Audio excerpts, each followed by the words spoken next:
when I do that. Cause watch, maximize, bam, blue Oh, there light, you go. goodbye. There you go. Speaking of lights in my life, Diego, you are my brightest shining star. How's your week been, my man? What a transition. It's been. They're either going to be really good or really bad, and I'm gonna admit that one was pretty good. There you go. My week has been too bad. I just work a lot, so that's really it. I don't blame you. I am back home in the suburbs of Chicago for just this week, so you guys can get used to my dad's office. That will also help to explain the printer. People can't see the that's a Wrigley Field, but as a Cubs fan, so that explains why there's Cubs paraphernalia scattered briefly, and gotcha, and a printer, and a gun. Oh, yeah, I didn't know. I noticed the printer. That was used in like 2 of the 3 wars that like were objectively good. Oh. That was pretty cool. The printer, of course. The printer, yes. Many don't know this. My 5 great-grandfather, Thomas Jefferson, printed the Declaration of Independence with this exact HP LaserJet printer. People don't realize true. Laser technology is that old. This is true. You never know. Diego, we have a matchup of 2 teams that I don't care for particularly. I don't know about you, but I don't care for either these teams either. But wow, that's fantastic. I tried to invite people on tonight to join us that were at least had a rooting interest in one or more of these teams, and that's on them. So they get to watch us on the replay slander their respective ball clubs mercilessly. Phillies bad. Phillies, it's not good, and I feel like we do the same song and dance exercise every year of like, if their pitching is just. If it's not horrific, and then it is. Yeah. Oh, yeah. I mean, we're talking about they had a Cy Young finalist last year, and Aaron Nola. And Zach Eflin's not even. He's fine. He's okay. Yeah, but Zach Eflin's like an employable starter. Like if Zach Eflin was starting on my team, I would not be. Wouldn't be upset. I guess depends where he's at, but I you know what I'm saying, I wouldn't be crying into my pillow every night. That's fair. I do that for other reasons. But yes. I do it because we lost 8-0 today. I had to watch Jace Peterson hit a 3-run home run against my ball club. That's not even a real person. You can't convince me it's a real person. I think Albert Almora had 3 RBIs against the Giants today. In this day and age, what are we doing? Tyro Estrada just gets some extra base hits because I really like his hit tool. He hits a lot of singles. Tyro is a lot of base hits. The GOAT. I love him. I love him. He's been solid for my fantasy team for exactly batting average and runs, and that's it. He scores a lot of runs, especially out of the second base spot. Yeah, for sure. You're not getting better production from from really anyone else. He gets on base. So I don't know if I'm ahead of you or not. I'm just about to see first pitch here. I'm also just about to see first pitch here. Oh, this is fantastic then. I still haven't seen it, but I'm about to. He's in the box waiting for the pitch. It's just absurd. The Phillies are, it's 9.5, but for all intensive purposes, they're 10 games out of first place. It's Memorial Day weekend. Yeah, that's not good by any means. I just can't fathom this. I don't know. We're fans of spoiled enough teams where it's hard to conceptualize, but it's legitimately hard to conceptualize. How in the world? How have you done this? You have one of the 5 best players on the planet.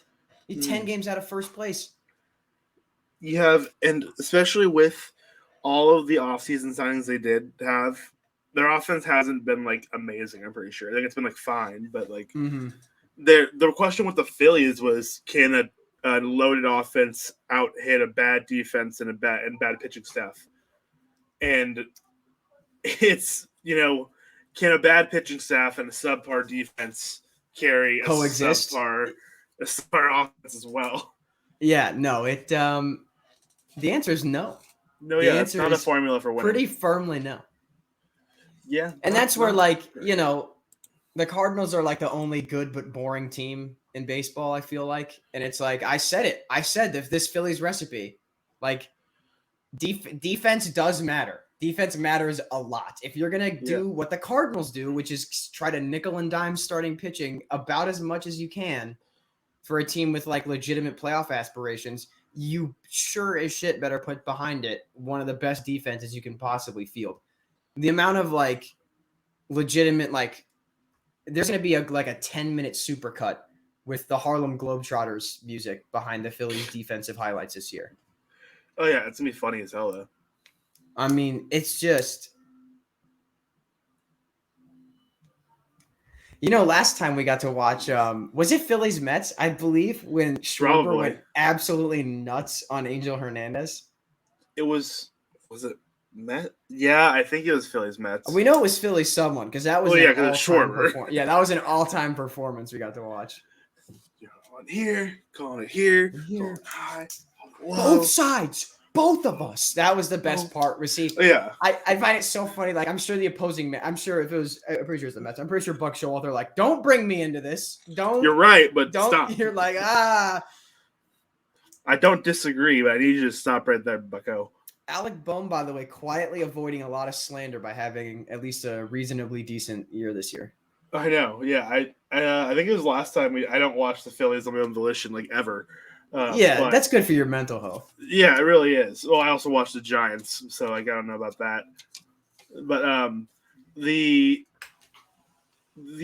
improvement Bohm's had this season has kind of surprised me every time I do watch him, which is kind of saying something considering he's like a 103 OPS plus hitter. Yeah, but like right now, a 103 OPS plus hitter is like being a 118 OPS plus hitter. Yeah, you know what I'm with saying? The dead ball. Like, and just how slow everyone on offense has been to get going. Yeah. Like guys are starting to pick it up finally, though. Yeah, it's been really fun. This is definitely. I think we might say the same name. I was about to bring up a name as well.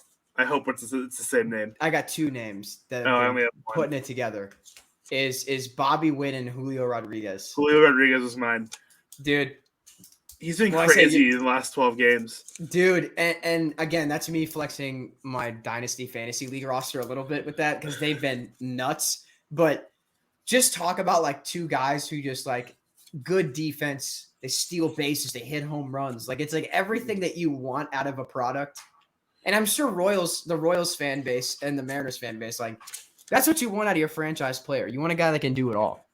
Yeah, and then especially with like with Julio for the Mariners, like that team's starting to turn it around, like finally. Mm-hmm. Did they? I was grilling out with my family about 45 minutes ago. So did they pull it out against the? I do not know. Let me look.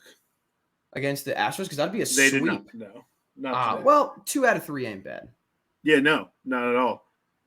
That was a great pitching matchup, though. Luis Garcia and Marco Gonzalez, both of them went into the 7th. It was really, really fun to watch. I was sleeping until about 20 minutes ago, so there you go. A fat nap because I was at work at 5 a.m. this morning. I was gonna say, I know you're work the night shift kind of guy. Plus, it's a holiday weekend. You gotta. True. I am at work whenever they need me to work kind of guy. So I worked opening shift today.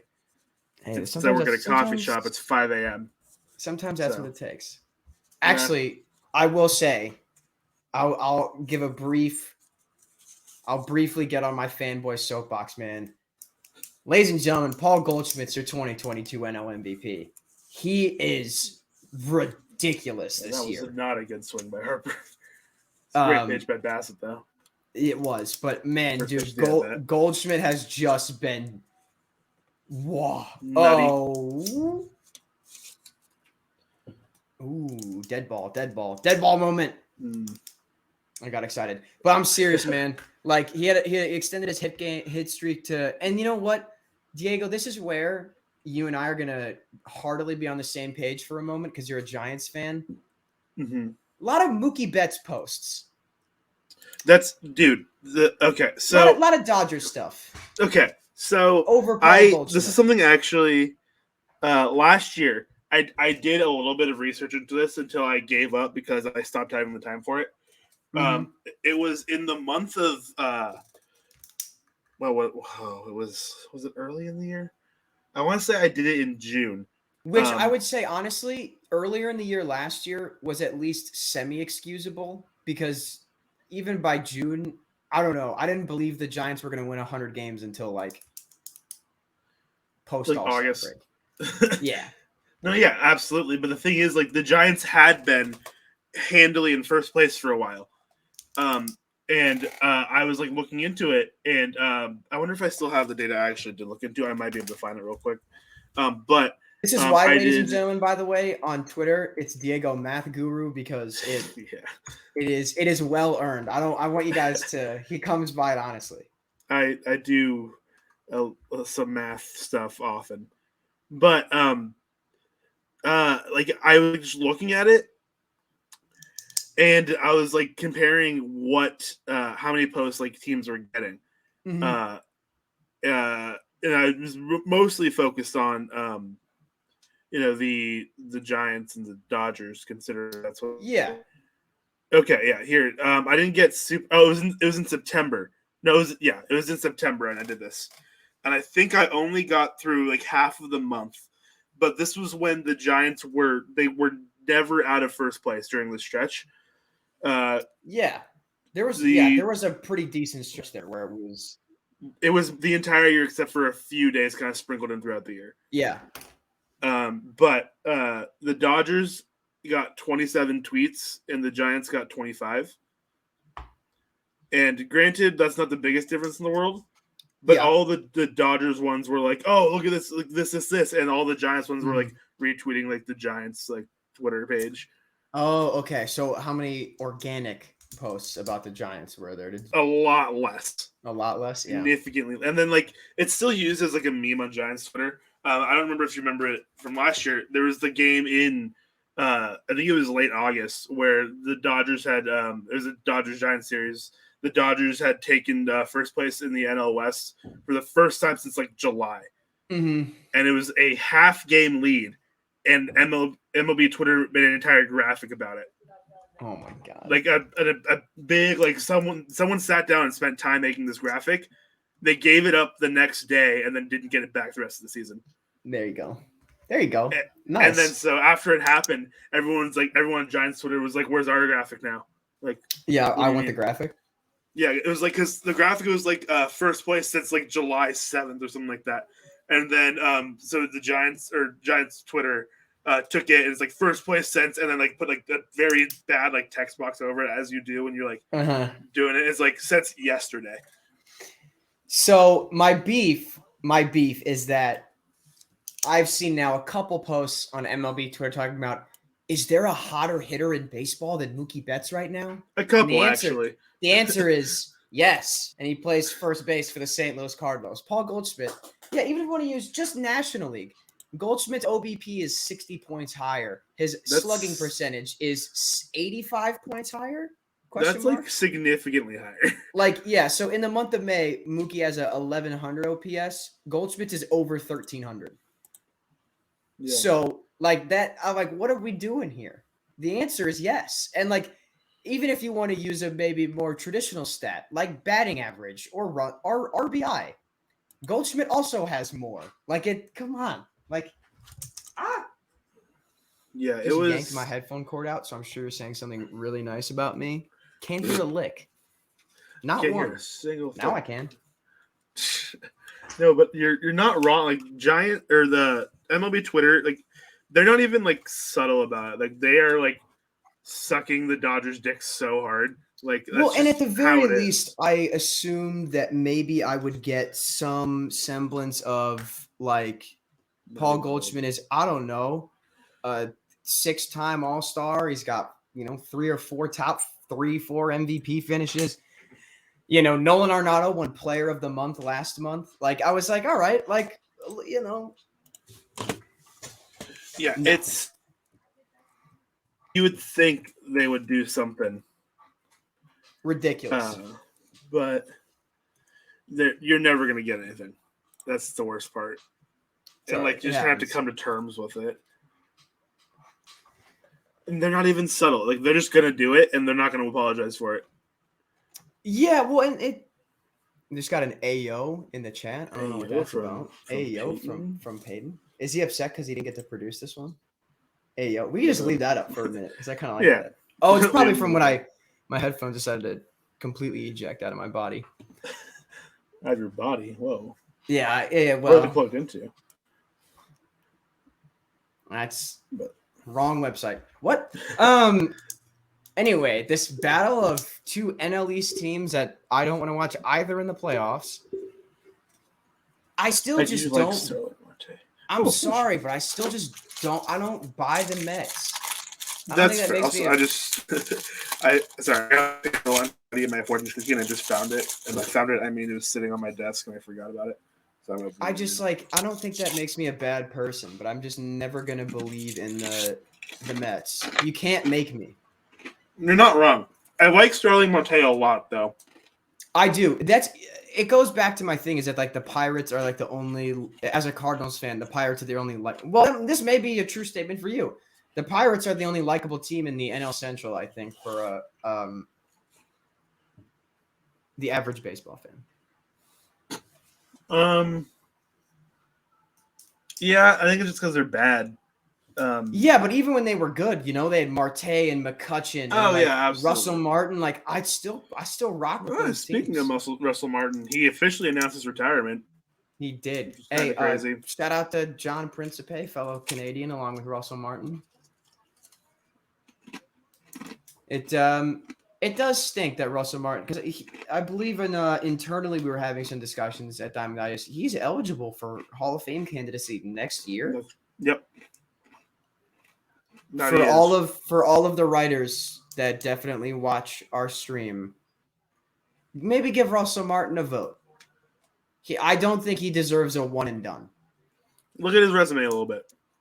Yeah, I don't think he deserves a one and done. I mean, if it, I don't think he'll be one and done. I mean, you'd be surprised, man. Like I know. Like Jim Edmonds was a one and done. Like that's absurd to me.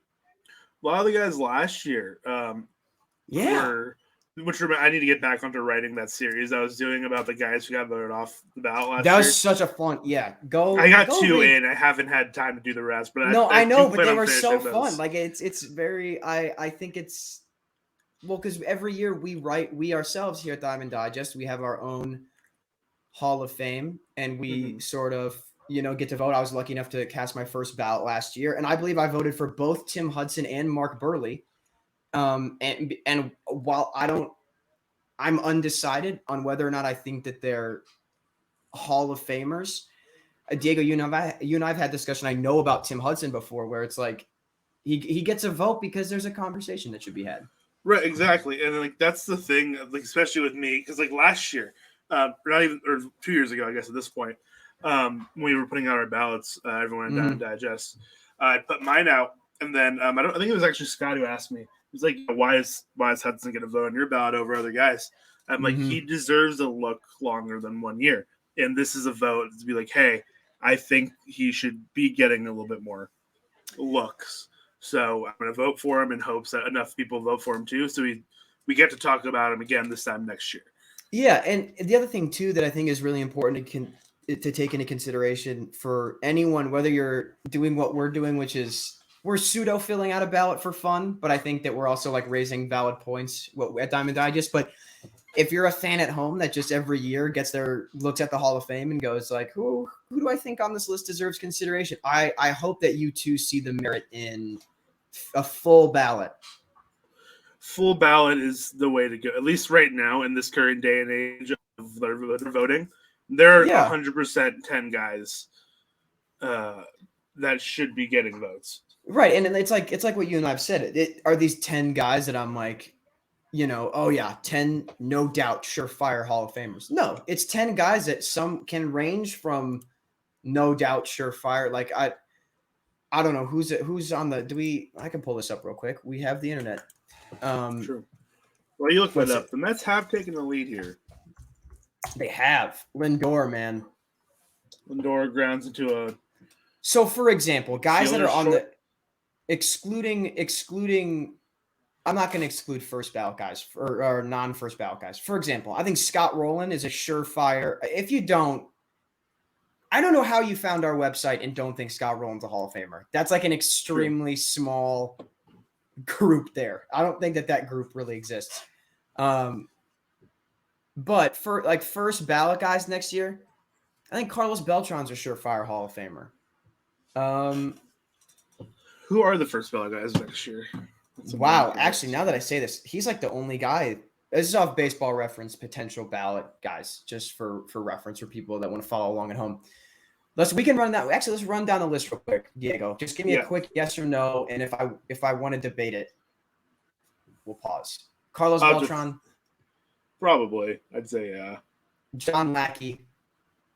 Ooh. Can I get some stats on him? Do you have him up or no? I do, yeah. I mean, I can. Like I said, BREF, thankfully, the crazy nice UI.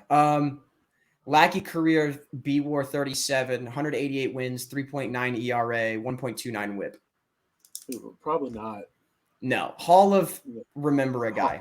Yeah, Hall of like I'll mention you in a game of this team legend. I will give a big shout out. I'll give a big shout out to John Lackey. The compensation pick that the Cardinals received for losing John Lackey in free agency was Dylan Carlson. So thank you, John Lackey. Jared Weaver. No, but like he was fun. I'm also going to remember him. Shout out Jeff Weaver, his brother, by the way. Jacoby Ellsbury, sadly. No. Matt Cain. Man, Matt Cain's it's been 5 years since Matt Cain retired. Yeah. It has been, yeah. The crazy thing is, like, Matt Cain, if you look at his stats, like, they're not anything crazy impressive. He has a win-loss doesn't matter, but he has a losing record as a pitcher. Yeah, so it's still today referred to as when a Giants pitcher does not get run support, it's called getting caned. Like, that's just how it is. That's crazy. Like, I just wouldn't have, because, he's just been on, if you're on good enough teams, you can just kind of finesse it. Right. He got a lot of no decisions in his career. I'm going to cut this list off, by the way, once we get to guys with we're already at guys that had career under 30 WAR. Yeah. I think Kane was at like 27. He's at 29 on Baseball Reference. Yeah, like Johnny Peralta, no. Jason Worth, no. JJ Hardy, no.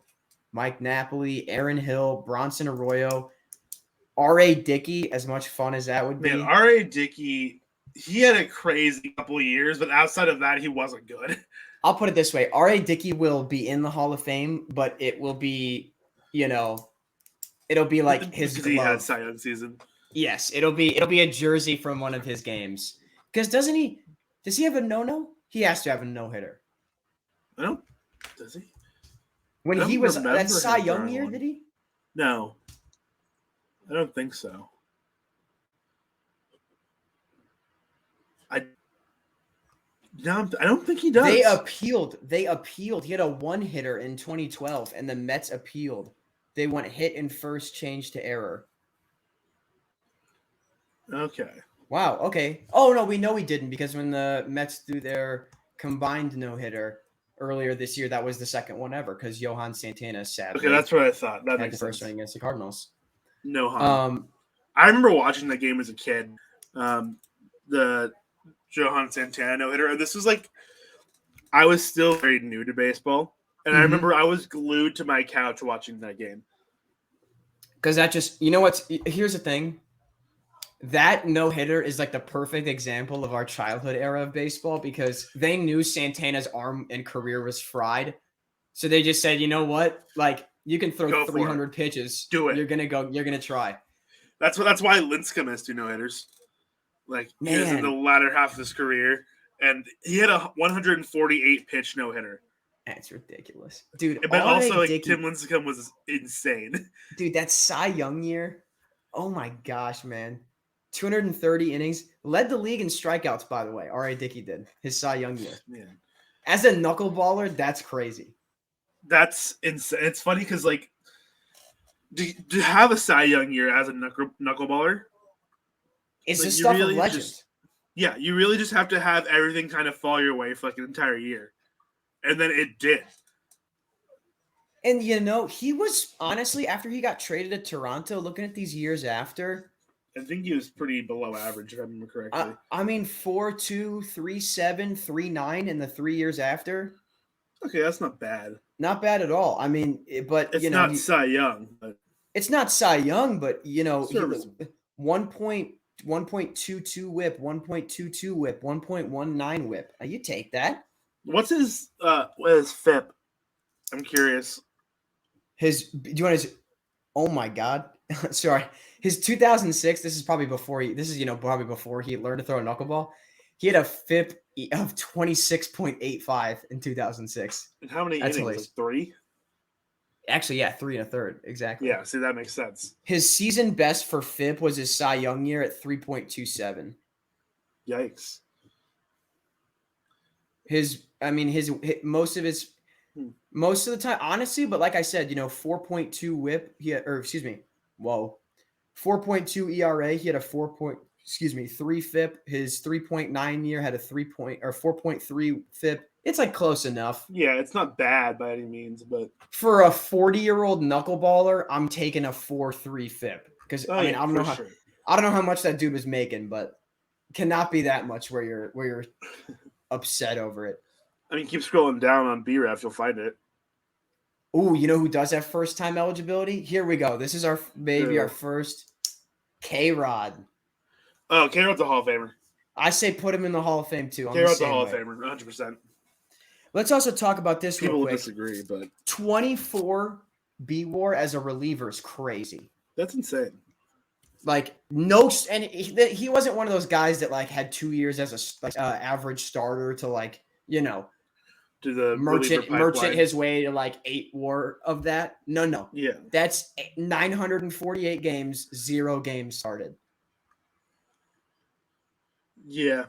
I mean, the dude has 3 top 5 Cy Young finishes. How do you not give him as a reliever? As a reliever, yeah.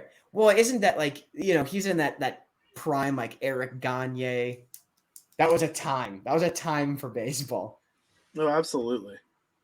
This was a time, the day and age of baseball right there. That he's one of the few players who has Scott Boras listed as a previous agent. Scott Boras is his first agent listed on BREF. That's interesting. I mean, how can you not give the Hall of Fame to the 2-time Rolaids reliever of the year, if you ask me? The most prestigious award in all of baseball. That's what everyone's playing for. If you're not pitching for the Rolaids reward, the Rolaids. What are we doing? That's what they should call it. Not the Rolaids award. I want it to be the Rolaids reward. That's like what it is at the end of the day. That's incredibly funny. Honestly. Everybody else is just sort of like also ran guys. Like Carlos Ruiz is on there, but like, we're not talking anybody worthy of discussion. So I think really of the only 2 guys that are first ballot I'll be honest, for Diamond Digest, and I think a regular human being, I'm voting for K-Rod and Beltran on this next ballot. 100%. I think K-Rod 100% gets into the Diamond Digest. Like I think he's going to get into the real Hall of Fame too. No, I don't think he gets in the real Hall of Fame first ballot, but not first ballot, but he's getting into the Diamond Digest Hall of Fame first ballot. I'm almost certain of it. Yeah, I mean, I think about how many Angels writers we have on the staff. Yep, that's. But also, I think he deserves it, 100%. The real question going on my ballot for sure. Diego, the real question is: does Albert Pujols make it first ballot with all the Angels writers we have at Diamond Digest?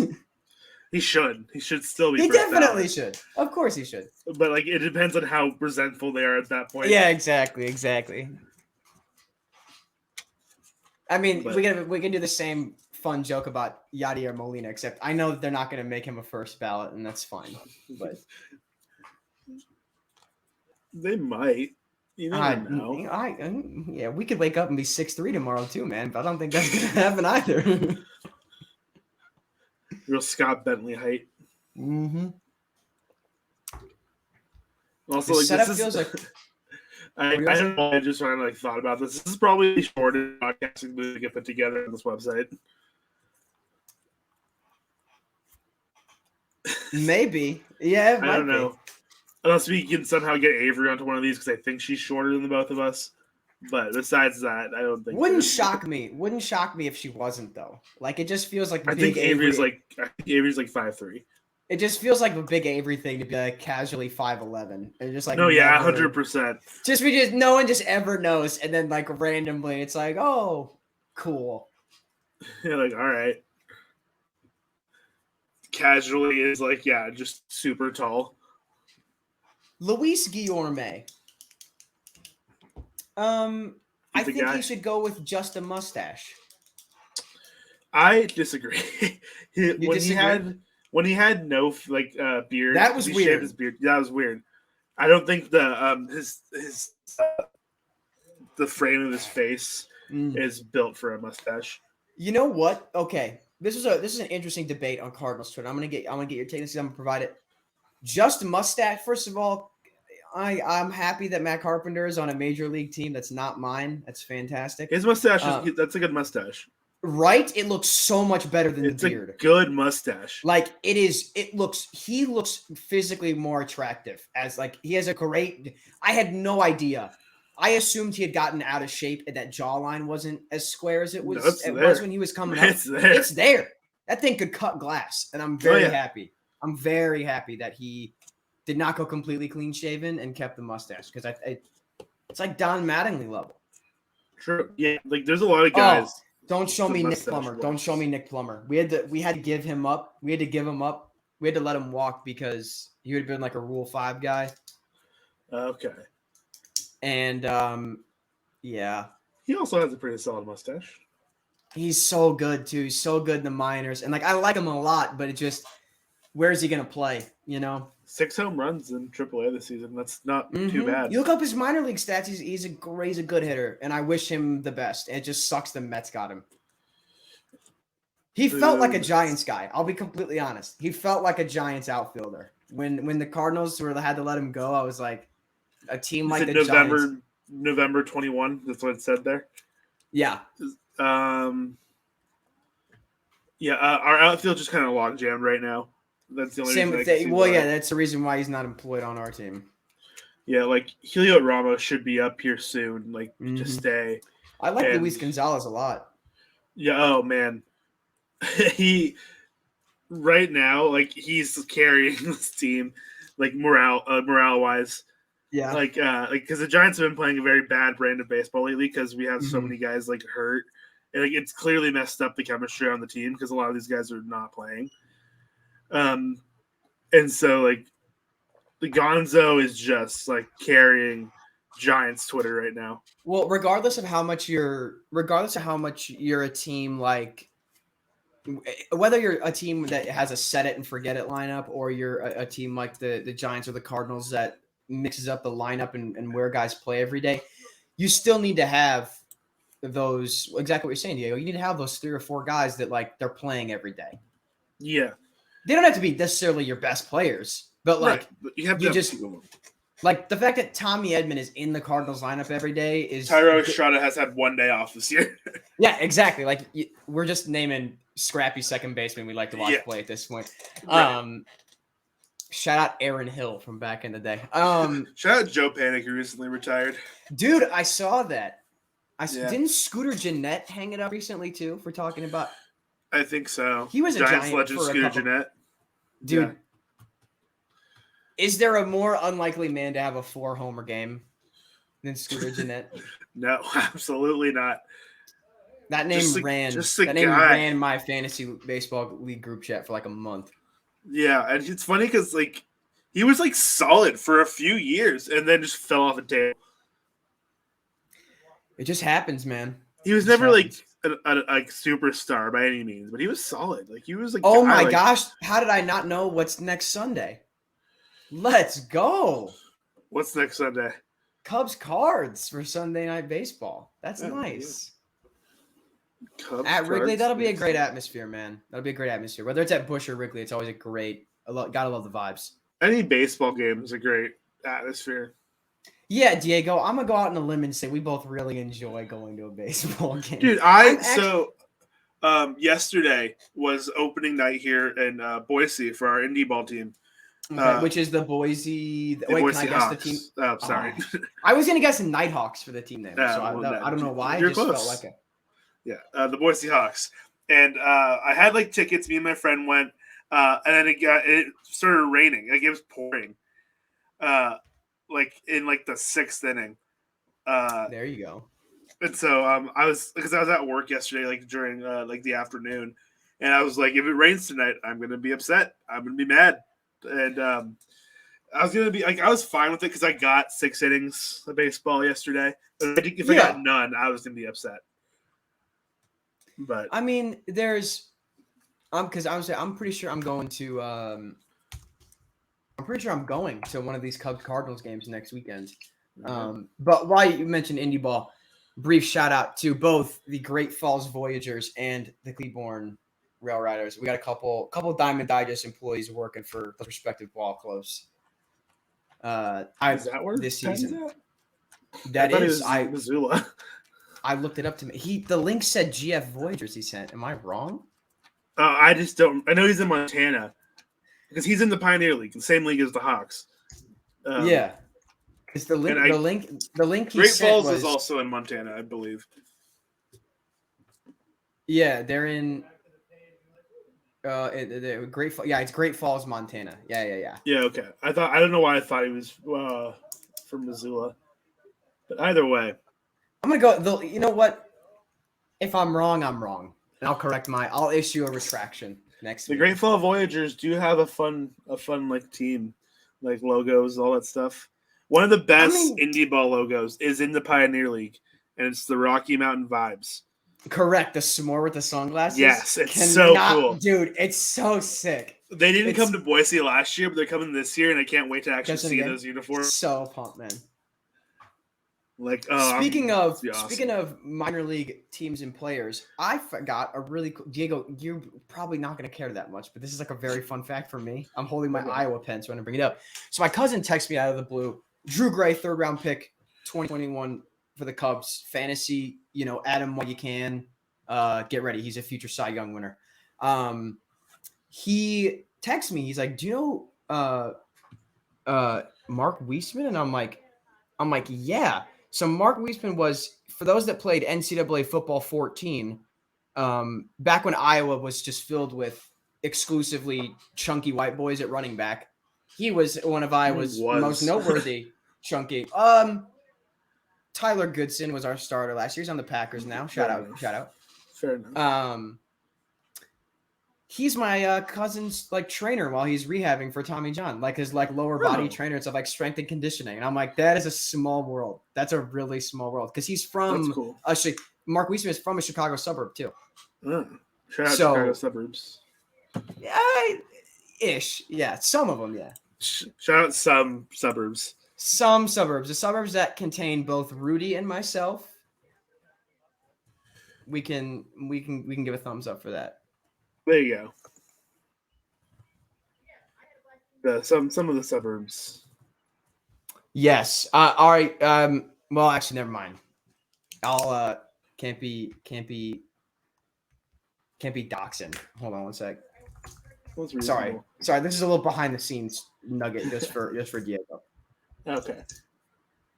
But also, I also need Chris Bassett to give up some a few base runners here at some point.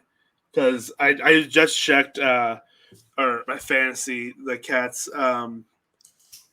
Is this our league, the Diamond Digest League? Yeah, and I was up 5-4 at the beginning of the day, and I'm down 3-7.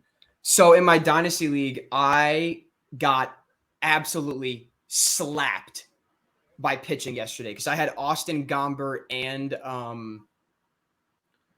somebody else that just got railroaded. And I was I had a transformative experience last night in total with my fantasy league, and I also saw Top Gun Maverick. Nice. Is it good? Okay. Not sponsored. Paramount, very much willing to be. That movie is incredible. It hits every note you want it to. It's like a throwback action movie to when they were at when action movies were at their best. There you go. Reagan, are you up here? Who's Reagan? My sister.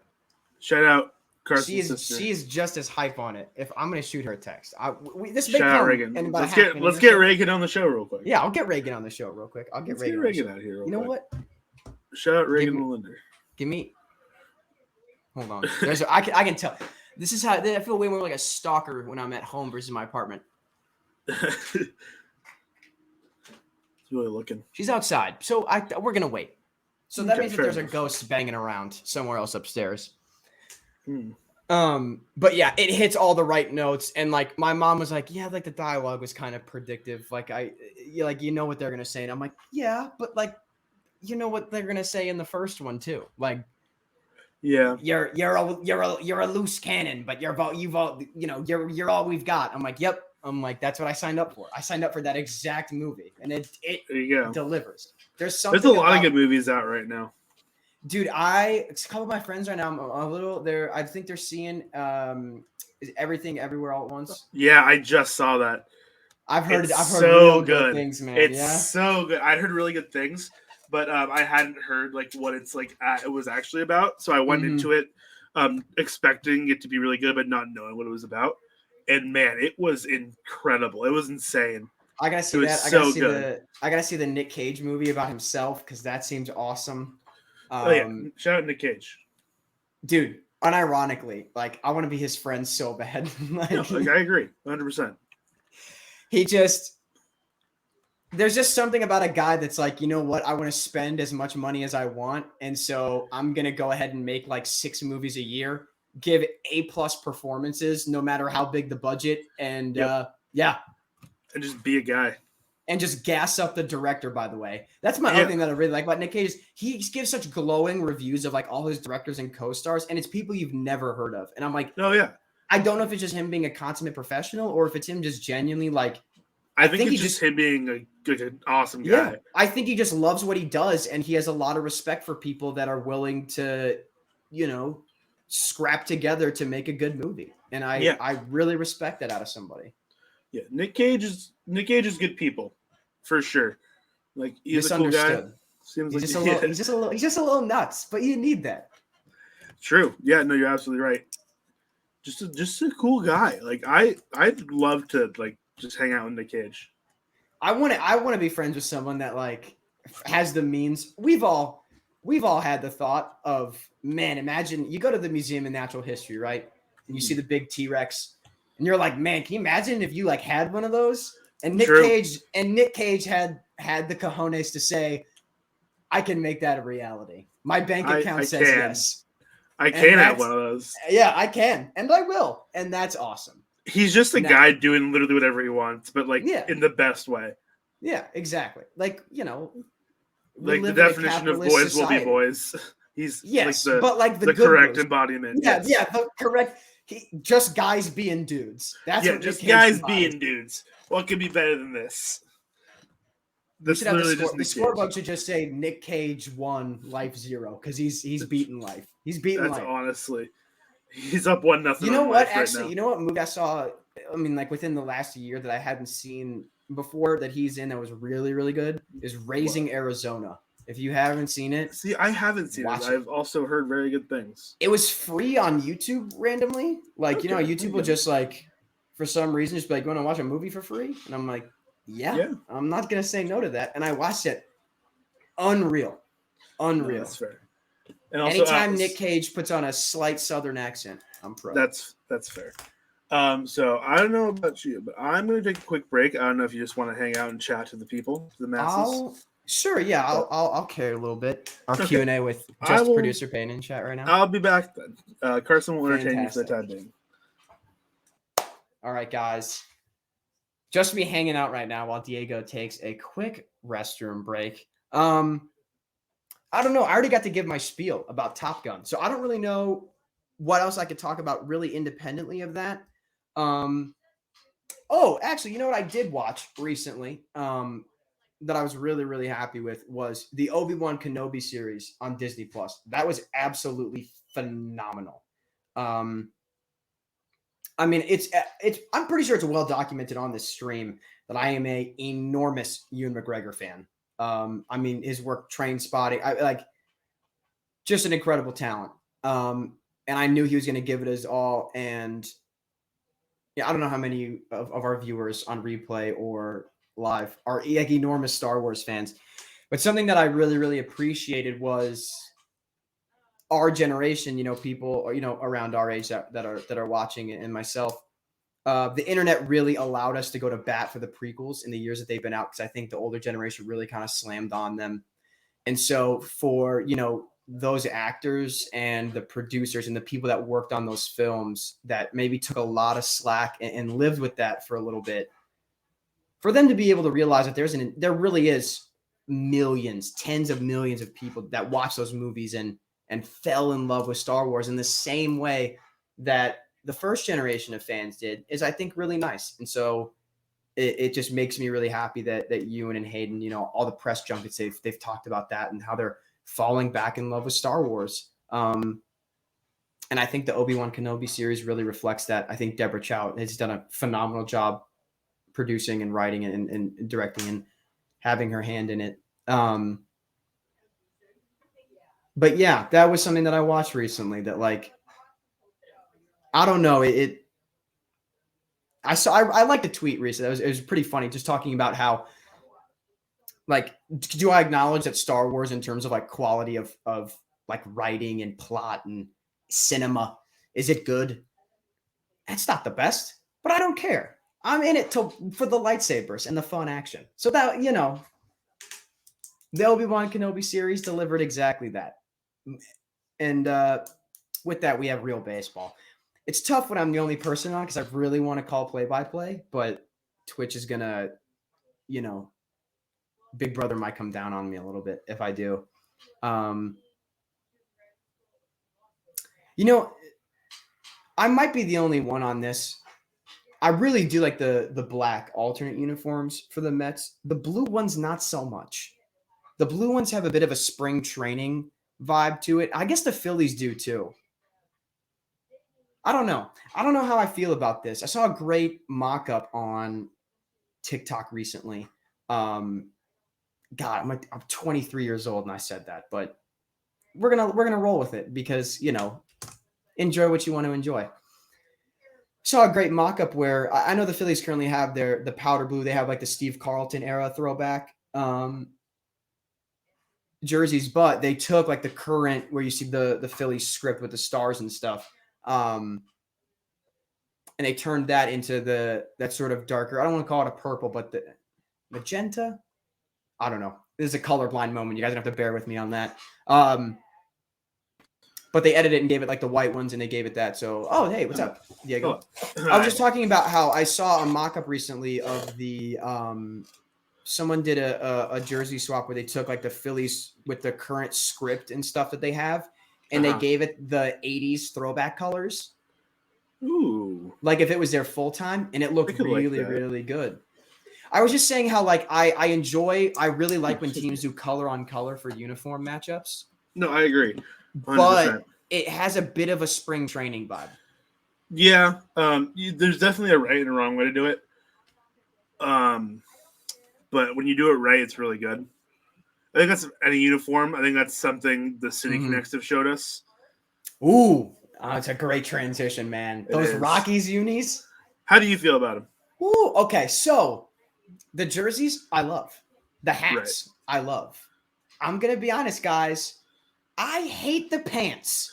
The pants are a little tough. I don't like the pants. I think the pants are bad. They're not the worst pants for any City Connect, though. The Dodgers are worse.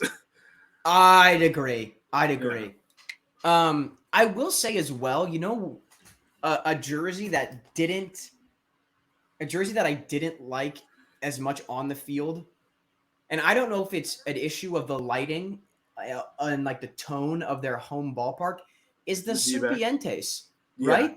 It's a little yellow, like a little. Yeah. I don't mean any disrespect. It looks a little like urine yellow, just a little bit. I think that's definitely like probably a lighting on the field thing, because the jerseys themselves are incredible. Exactly. The Serpientes jerseys. The photo shoot they did clears any other one I've seen. Oh, absolutely. You get a live animal in any capacity, I'm on board. Yeah, 100%. If Baltimore comes out with their City Connects and they just have like two Orioles on either shoulder, they're moving up. They're probably no number matter 2 what they look like. Because it's not as cool as a snake, but they're moving up in my rankings. Yeah, no, 100%. And like the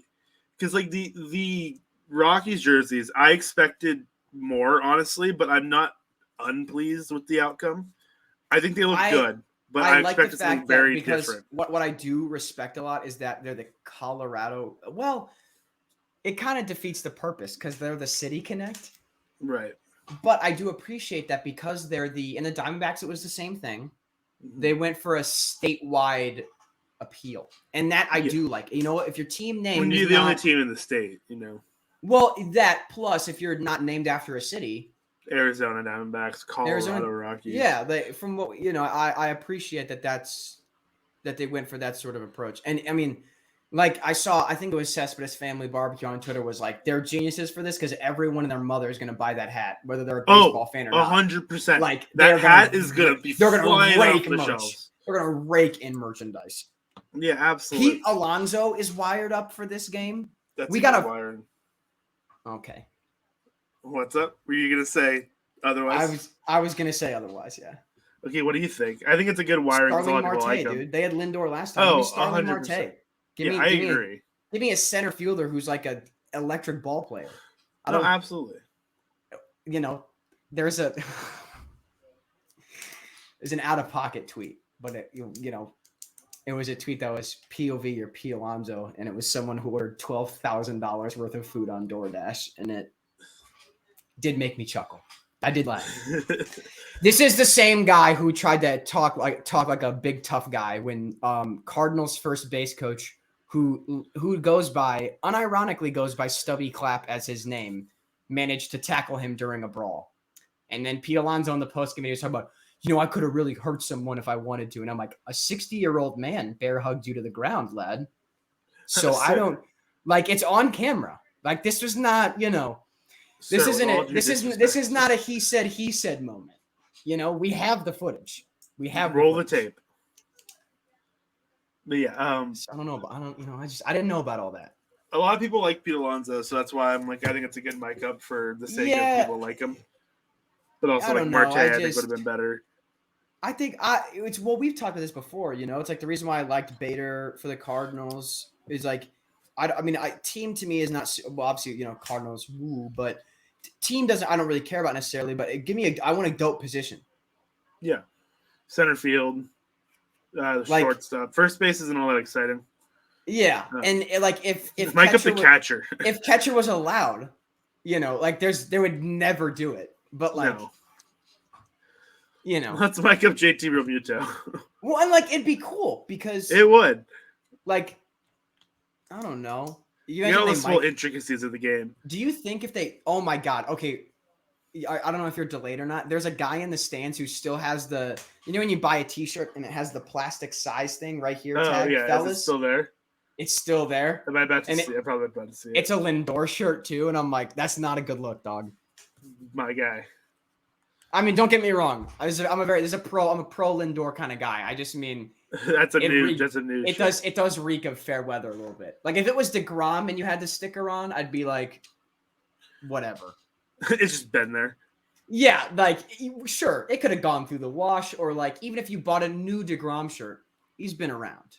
Yeah, Lindor. I think I might have missed it because I haven't seen it. It was very brief. Brief. I think I just missed it then.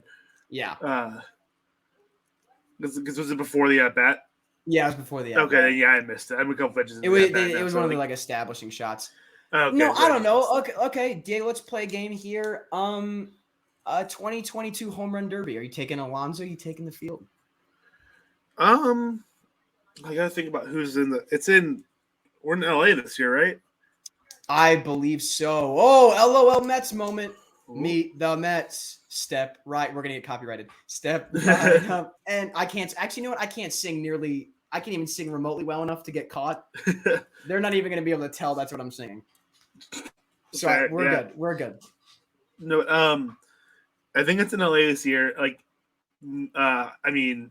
imagine the hometown representative is probably gonna be someone like Lookie.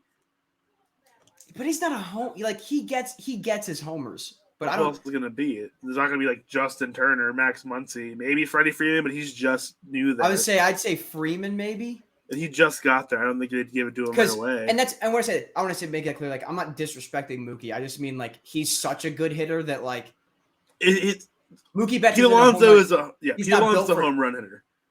Mookie Betts isn't a home run derby guy. Mookie Betts is a power hitter, but he's not a home run derby guy. No, I agree. So they might pick. I mean, like Will Smith, maybe. I could see Will Smith. I could see Will Smith. Because I mean, he's probably gonna be in the All-Star game already. Like, yeah, I could see that. Yeah. But let's play else. I'm trying to think of the rest of the field. You know who I think, if healthy, he's a little day-to-day right now. His finger's still a little. Remember when he got his finger like mangled in New York? Yeah. He's still got like tape on it and stuff to the point where like he's shout out though in a little homage to his dad. He's been going no batting gloves for the last week or so. So, and he's like, I don't know. It could just be like, it just might be a year he says no because, he had an absolute moon out the other day though.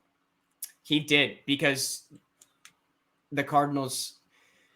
The book isn't out on Vlad, but like, don't throw a fastball up. Like he's going to hit it 450 feet, and that's exactly what happened. And good hitters do that though. Like that's not. While I talk about the Cardinals though. I could see maybe a Paul Goldschmidt in the home run. Actually, you know what? If Nolan Gorman gets enough, Nolan Gorman in the derby would be fun. He's not going to get enough. He's a rook. Like, yes, correct. They're not going to give it to him. I mean, like, who's going to be an all-star at second base this year? Who's been like tearing it up at second base? You know, Ozzy Albies has been. They're not going to give him a home run derby nod. Like, yeah, true. Maybe Goldie, but he might just say no because he's Paul Goldschmidt. He doesn't care. Yeah, exactly. He wouldn't say yes because he doesn't care. I'm gonna look at some home run leaderboards real quick because I haven't looked at these in a while. Aaron Judge, I could definitely see doing it. Yeah, Judge. Honestly, CJ Crone. Ooh, that's honestly I'd love a great to example. see CJ Crone. He's gonna be their all-star. So 100%. Oh yeah, he's already gonna be there. That's a 2-for-1. I think CJ Crone. You could probably. I don't want to say lock that in, but I feel very confident in a CJ Crone. Also, like we said, like Mookie is not like a home runner. He gets second in the league in home runs. Well, because he's had a good month for bombs. Yeah, don't for get sure. me wrong. But I know. He's on my fantasy team. I'm aware. Yeah. Like I'm not First like month Mookie Betts. Home run derby to me is like, can this guy hit 40 home runs? If the answer is Jordan yes, Alvarez, derby, 100% put him in the derby. I didn't know Byron Buxton had 11 home runs this year. Good for him. Don't put him in the derby. He needs to be healthy. No, I just didn't know he had 11 though. That's no disrespect to Byron. Please don't do anything. Don't do anything to hurt yourself, please. No, I agree. Please. Like I said, I didn't know he had 11 though. That's like how about give me Jock in the home run derby. He's had some bombs. He's had who 11 home runs this year. You want like a guy who's like not good but hits like maybe like Patrick Wisdom for the Cubs. Because he's got major league pop. He's a feast or famine kind of guy for homers. You do like a Taylor Ward. He's had a really good year. That would be fun. Because I don't know if Ohtani will do it again. I don't think he would. Unless he really, really wants to like win one. You know, it would be sick. Mike Trout. When's the last time he's done a home run derby? Has he ever done one? I think he did one when he was like younger. Like that'd be fun. Mike Trout's healthy again. All-star starter. I say put him in the derby. Let's get Trouty in there. Yeah. Welcome to Nuclear Take Digest, where I say Mike Trout would be fun to have in the home run derby. Oh, absolutely. But like then we're gonna get like random guy. Like last year we got Trey Mancini last year. Yes, but like that I at least like can see. Yeah, you understand why. I remember Orioles got some boppers, man. They're a decent ball club. They are. That's the thing. I think it was Foolish Baseball that tweeted something like, "I'm officially upgrading the Orioles from like bad but fun to watch," and I think that's a perfect. They are fun to watch too. Like they've got I think I have 3 Orioles on my fantasy team. Yeah, as you should. Like now I have to go look. And they're doing all this without John Means, by the way. They're like I say all this. They're like 8 games under 500, but still, that's good for the Orioles. Like If the Orioles go 77 or 75 and 87 this year, oh my God, that's awesome. That's incredible. Look, they're talking about the home run derby now. That's what I'm saying. Yeah, I just look at us go. I had 3 Orioles on my fantasy team. I've got Anthony Santander. I love watching him play. He's been incredible for me this year. Yeah, he's been really good. I have probably a much lesser known Jorge Mateo. Dude, position eligibility king. Yeah, but so the reason I picked him up was because my strategy for the league was I'm going to dominate everybody with pitching and try to steal stolen bases every week. I like that. And so I was hoping I'd get by every week on all the pitching cats and then stolen bases. So I'd win every matchup 6-4. That was the plan. I think mine was just pick guys that I enjoy to watch, whether they're good in real life or for fantasy. I have Matt Chapman, which is fine, but watching him play in real life is awesome. That's right. I have Brandon Drury starting right now in my fantasy team because I'm hurt. His run's about to get cooked once Jonathan India comes back. But hey, speaking of the NL Central, by the way, real quick, shout out to the 3rd place Pittsburgh Pirates, by the way. Yeah. Let's go, man. The 3rd place Pittsburgh Pirates. I said it, man. And I saw our founder, Jeremy Frank, said it's a shame because the Reds are probably the 3rd best team in the Central, but they had such a bad start. I said at the beginning of the year, I said, I think the Pirates could get 3rd place. I really did. I mean, you're not wrong, but also the Reds are ridiculously hot right now as a team. The last 30 games, I think they're they have 18 and 12, 19 and 11, something like that. Really good in the last 20, 30 games. I still think this is going to end up. That's still a 70-win ball club. Probably at the end of the day. But they're not as far back as we all thought they were. They're not miserable. And you know what? The really nice silver lining with that is, again, I know that pitcher record doesn't mean anything in terms of evaluation of talent. But for a guy like Hunter Green, for him to not go 4-14 is good for his mental game. If he goes 8-11, I know it doesn't matter in terms of how well he pitches, but getting that kind of luck can still build a confidence. His last start, he went 5 innings, got a lot of strikeouts, didn't walk a lot of guys, still gave up 5 earned runs, but they won the game 20-11 or something like that. And he got the win. And that's good for a young. That is when pitching wins matter, is when it can build up. Because I think that's what ruined Shelby Miller. Was he got traded to the Braves in the Cardinals trade? He was really good for us. And then he went 4-16 on the Braves his first year. Yeah, that's a confidence killer. And he had an ERA under 4. It was not, great. It was a very undeserving record, and it derailed him a little bit. Yeah, in Hunter Green, he's going to be this rookie year is going to be a little tough, as most are. Mm-hmm. But he's going to be absolutely insane. He's had some real lows and some real highs. But that's the thing. Once he kind of corrals it all together, and he's consistently staying with those highs, he's going to be so insanely good. It's just unfortunate. What's unfortunate for him is the learning curve for him as a pitcher. Well, yes. But the other thing for him that I think is really funny is he needs to learn that in order to raise his floor, he needs to lower his ceiling a little bit. Yeah, probably. Because I think he's so talented that sometimes he's just whatever, man, I'm just going to try to pump this 103. And it's that works sometimes. Sometimes it's not going to work. Yeah. Sometimes Bryce Harper is going to be hitting, and Bryce Harper is still going to hit, can turn 103. Yeah, exactly. But the last 2 weeks for Hunter Green, an 18 and 3rd innings pitch, 3.44 ERA with a 1.09 WHIP, 2 quality starts. That's what we're looking for. That's he's turning it around. You take out that Brewers start, and that's the thing. That Brewers start, he gave up 8 earned runs. He only got 8 outs. They were all strikeouts. That's what I'm saying. We're he gets insane strikeouts. That's to me, honestly, I don't think there's been a crazier pitching stat line so far this season. That's insane. A dude gave up 8 earned runs and what's your K per 9? That's 27. That's a K per 9 of 27. Yeah. Right? That's every eight out and that's how every math single works. one. That's how math works. Every out was a strikeout. Yeah. Yeah. That's crazy. That's nuts. Normally you see that on like a reliever who gives up like a grand slam and gets like a strikeout and then gets pulled. Right.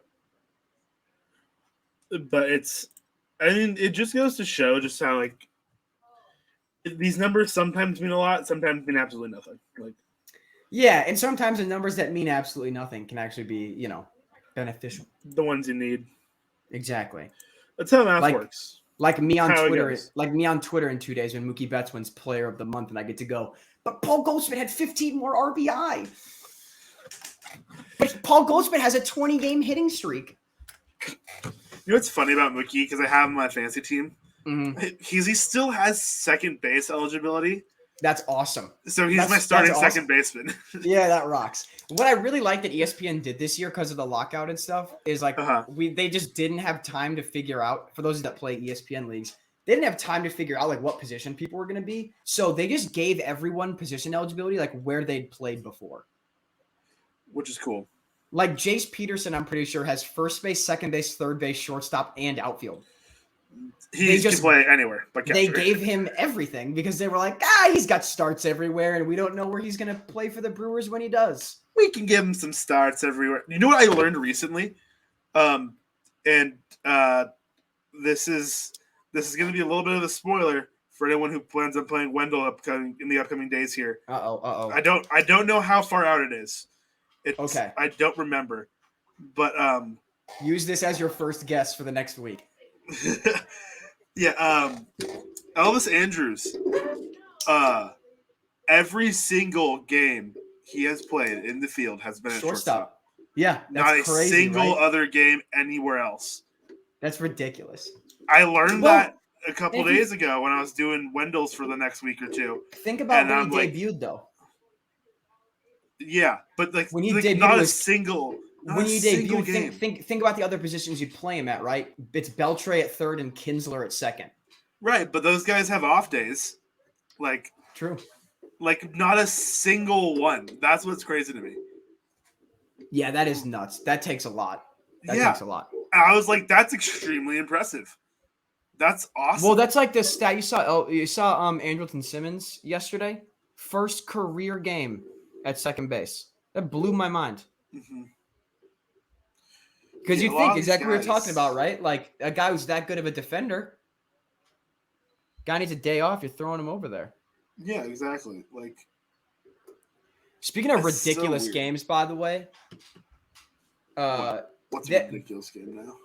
I don't think I've ever. This might be the first time since I've started doing broadcasts with us here at Diamond Digest where Sunday Night Baseball is on and there's still another baseball game being played. Yeah. Blue Jays Angels is 11-10, top of the ninth right now. Yep. That is ridiculous. 2 outs, runner on second there. Mm-hmm. This guy should currently in the middle of an 11 pitch at bat. This Bo Bichette, Kyle Bearclaw. Oh, game's over. No, it's not over. We're going to bottom 9. Oh, sorry. Yes, bottom 9. My bad. I thought it was bottom 9 already. Oops. No, speaking of just also players, by the way, man, Chris Bassett should have been a Cardinal for what the Mets gave up to get him to. Good God. Did we even make a phone call? I don't know. Probably not. Well, the amount of calls we've made about Frankie Montas, you'd think that, something incidentally, that name would have at least come up. Yeah. Do you know what? Also, just because Kyle Bearclaw reminded me of this, and I know why, but you know who I miss watching pitch? Hold on. Let me think who that would remind you of. Is there another reliever whose name sounds like a donut? That's not the relation, but it's another reliever. Long reliever, John Smith. No. Carter Capps. Dude, yes. They oh put my together God, in Miami. yes. That is such a great name drop. Yes. Every now and then I'll just watch Carter Capps highlights just because I'm like, it was so fun to watch. What are you doing? What he did. What are you doing? if you ever have time and want to be a complete nerd, dive into like the physics a little bit of like how he pitches, his pitching mechanics. It's insane. It's so cool. It's like he's able to generate so much torque and so much like velocity from not basically all his arms while in already perpetual motion.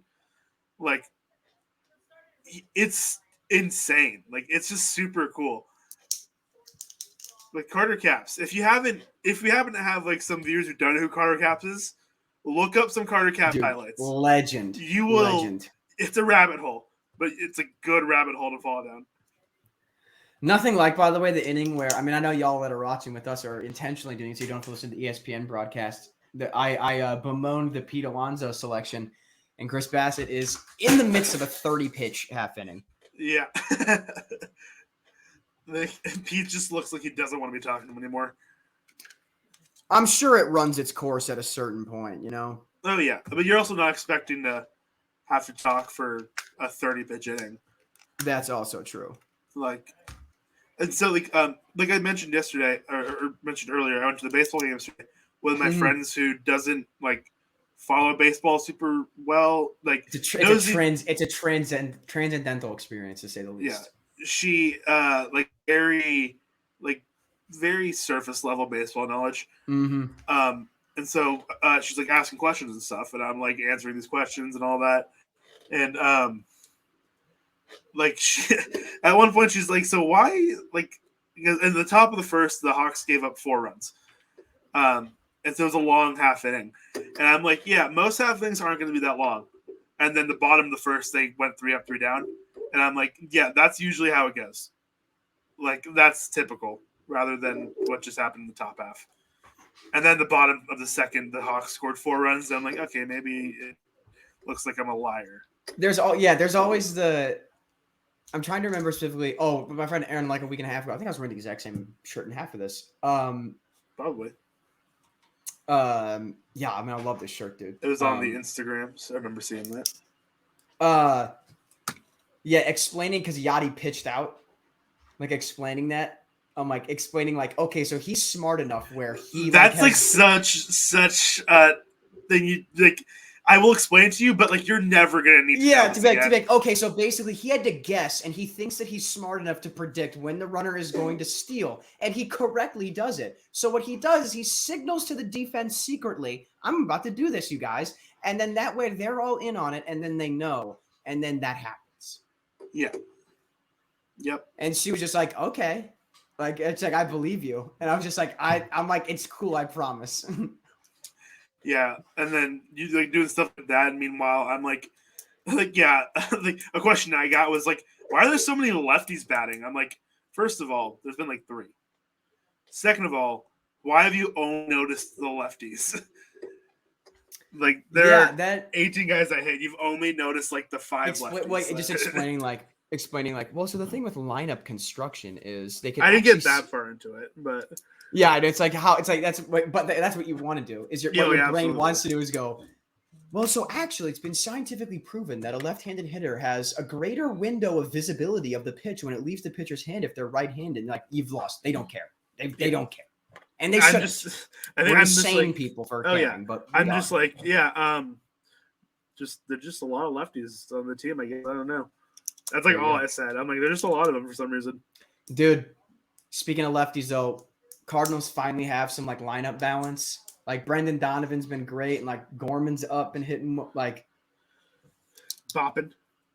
I don't know, man. Like sometimes, like you're a Giants fan. We've both seen multiple World Series in our lifetime. Sometimes you just watch a team and you're like, I'm getting an energy. Oh, there's an energy that it's possible. And like 2019, 2020, 2021, I was like, Cardinals are a playoff team. I don't know if a deep run is attainable here. Mm-hmm. I'd like to see this team with Jack Flaherty back and healthy because we're close to having that energy.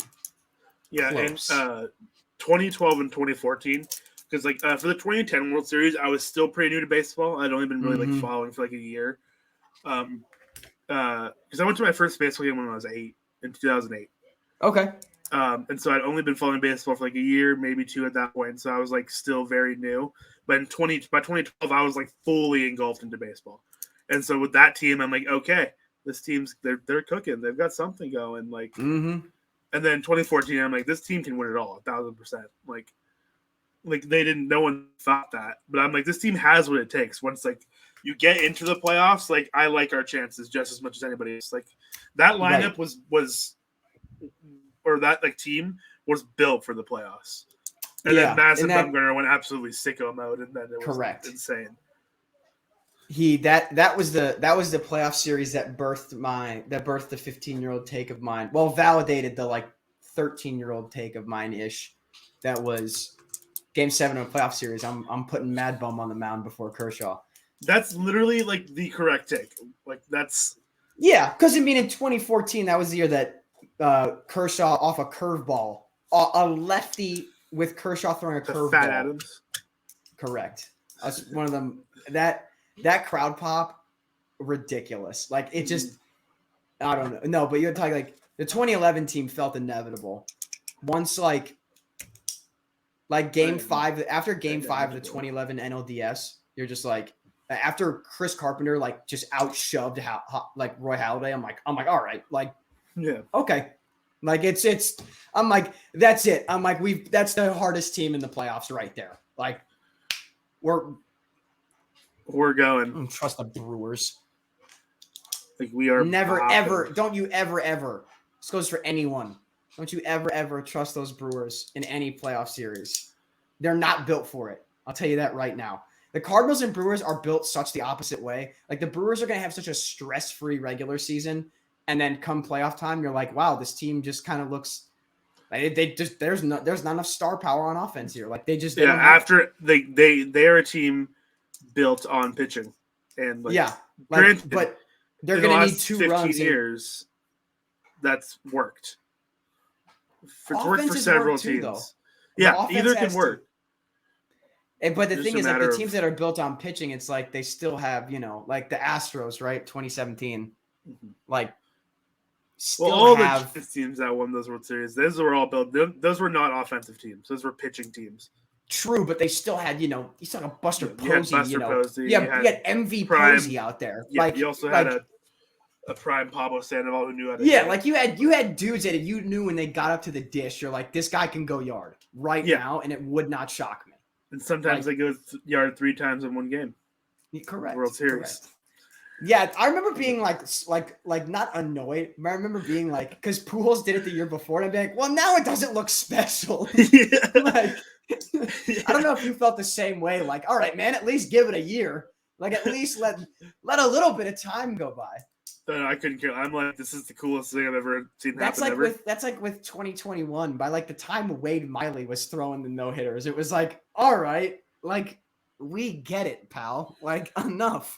At this point, we understand. At this point, throw a perfect game or that needle's not getting moved for me. Yeah, and remember back in 2012 we got 3 of them? Yeah, that still feels like a dream. That's so crazy. Like Philip Umber threw one of those. Like that. Yeah, so it was like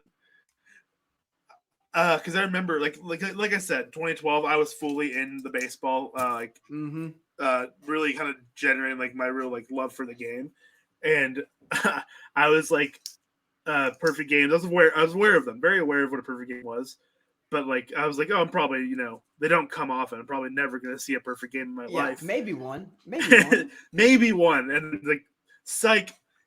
3 of them, one by your favorite team, but by one of your favorite pitchers also. And then the game of baseball is going to inherently change as you get older to make it nearly preventable for it to ever happen again. And you're like, that's really cool. I'm just glad I got to see those 3 though, especially one by like one of my favorite pitchers growing up. Like King Felix is on it. King Felix is the ace. Well, yeah, I'll call him the ace. King Felix is the ace of our generation's like what if team. Yeah. Like the starting lineup, that's this. I mean, like that's no disrespect to Tim Lincecum. He's probably the number 2 on that staff. Yeah, Lincecum's also definitely there, but Lincecum. But King Felix just looked like he was going to be an all-timer for just a little bit longer. Yeah. And that's why I'd call him the ace. Yeah, and Lincecum, like, you knew when watching him. Like, I mean, I was like 7, so I didn't know. But like, if I was like what I know now, watching Lincecum in his prime, I'm like, this man's got 5 years in him. Like, he's got a 5-year peak. It's Some gonna guys be are just insane. like that, you know? Yeah. Yeah, it's because of the way he was built. Like, they called him the freak for a reason. Like, he was small, his mechanics were junky, but he got results. Like, he was not built for longevity. And then he went out at the end of his career pitching 150 pitches in the game because he could. Which is the weirdest part. But, man, watching Lincecum pitch when I was a kid every 5th day, I was like, this is awesome. Like, watching those teams, like, Lincecum, it's funny enough, my favorite pitcher on those teams was Barry Zito. Oh, okay, hold on. One moment. Okay. Reagan, come on in, because we got to get this Top Gun review. So here, the Top Gun review. Okay. And just we got to get a little closer here. I'll move to the left. Yeah, Carson, just leave, Carson, actually. Oh, you can't hear me. Say hello. So just give a very, you just unclip the headphones. So Diego, you can say whatever you want. This is going I'm going to plug these in for you. This is going good. God, dude. All right. Carson already so did it I'm once standing today. about right here.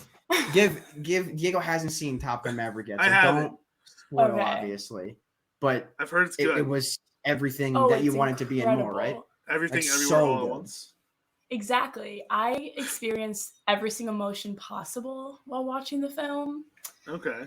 Yeah, so good. I either was fully smiling or like shedding a tear, depending on the scene. So My mom did not believe. I called at the beginning of the movie. I said, I bet Reagan's going to cry during this movie. And my mom was like, no, not for Top Gun 2. Surely not. And I was like, you what? Shout out Reagan indeed. I didn't But know how to spell it. I don't want to get it wrong. Exactly. It's exactly what happened. Appreciate it. Yeah, no, it was absolutely amazing. I could go watch it a million more times. Oh my God. I'd never be tired I'd go of see it tonight after this. I'm like, yep. Can we? Maybe, yeah. Can't be cursing the game time though, because we're an hour and a half in. And it's still the third. It's still inning, bottom so, 3, but Jeez. yeah, we'll see. happens. We'll see how that goes. it's because Rudy was supposed to be here. All right. Thank you for stopping in. Thank you. Yeah, Thank you. of course. Nice to meet you. Nice Just wanted to meet make you. sure that we got a legitimate. I'm not lying to our viewers when I No, say that was so good. the Melinder family is very very high on it. Yeah. That's fair. Oh, That's it understandable. was so Reagan, good. who's your current favorite baseball player? We'll ask a baseball related question.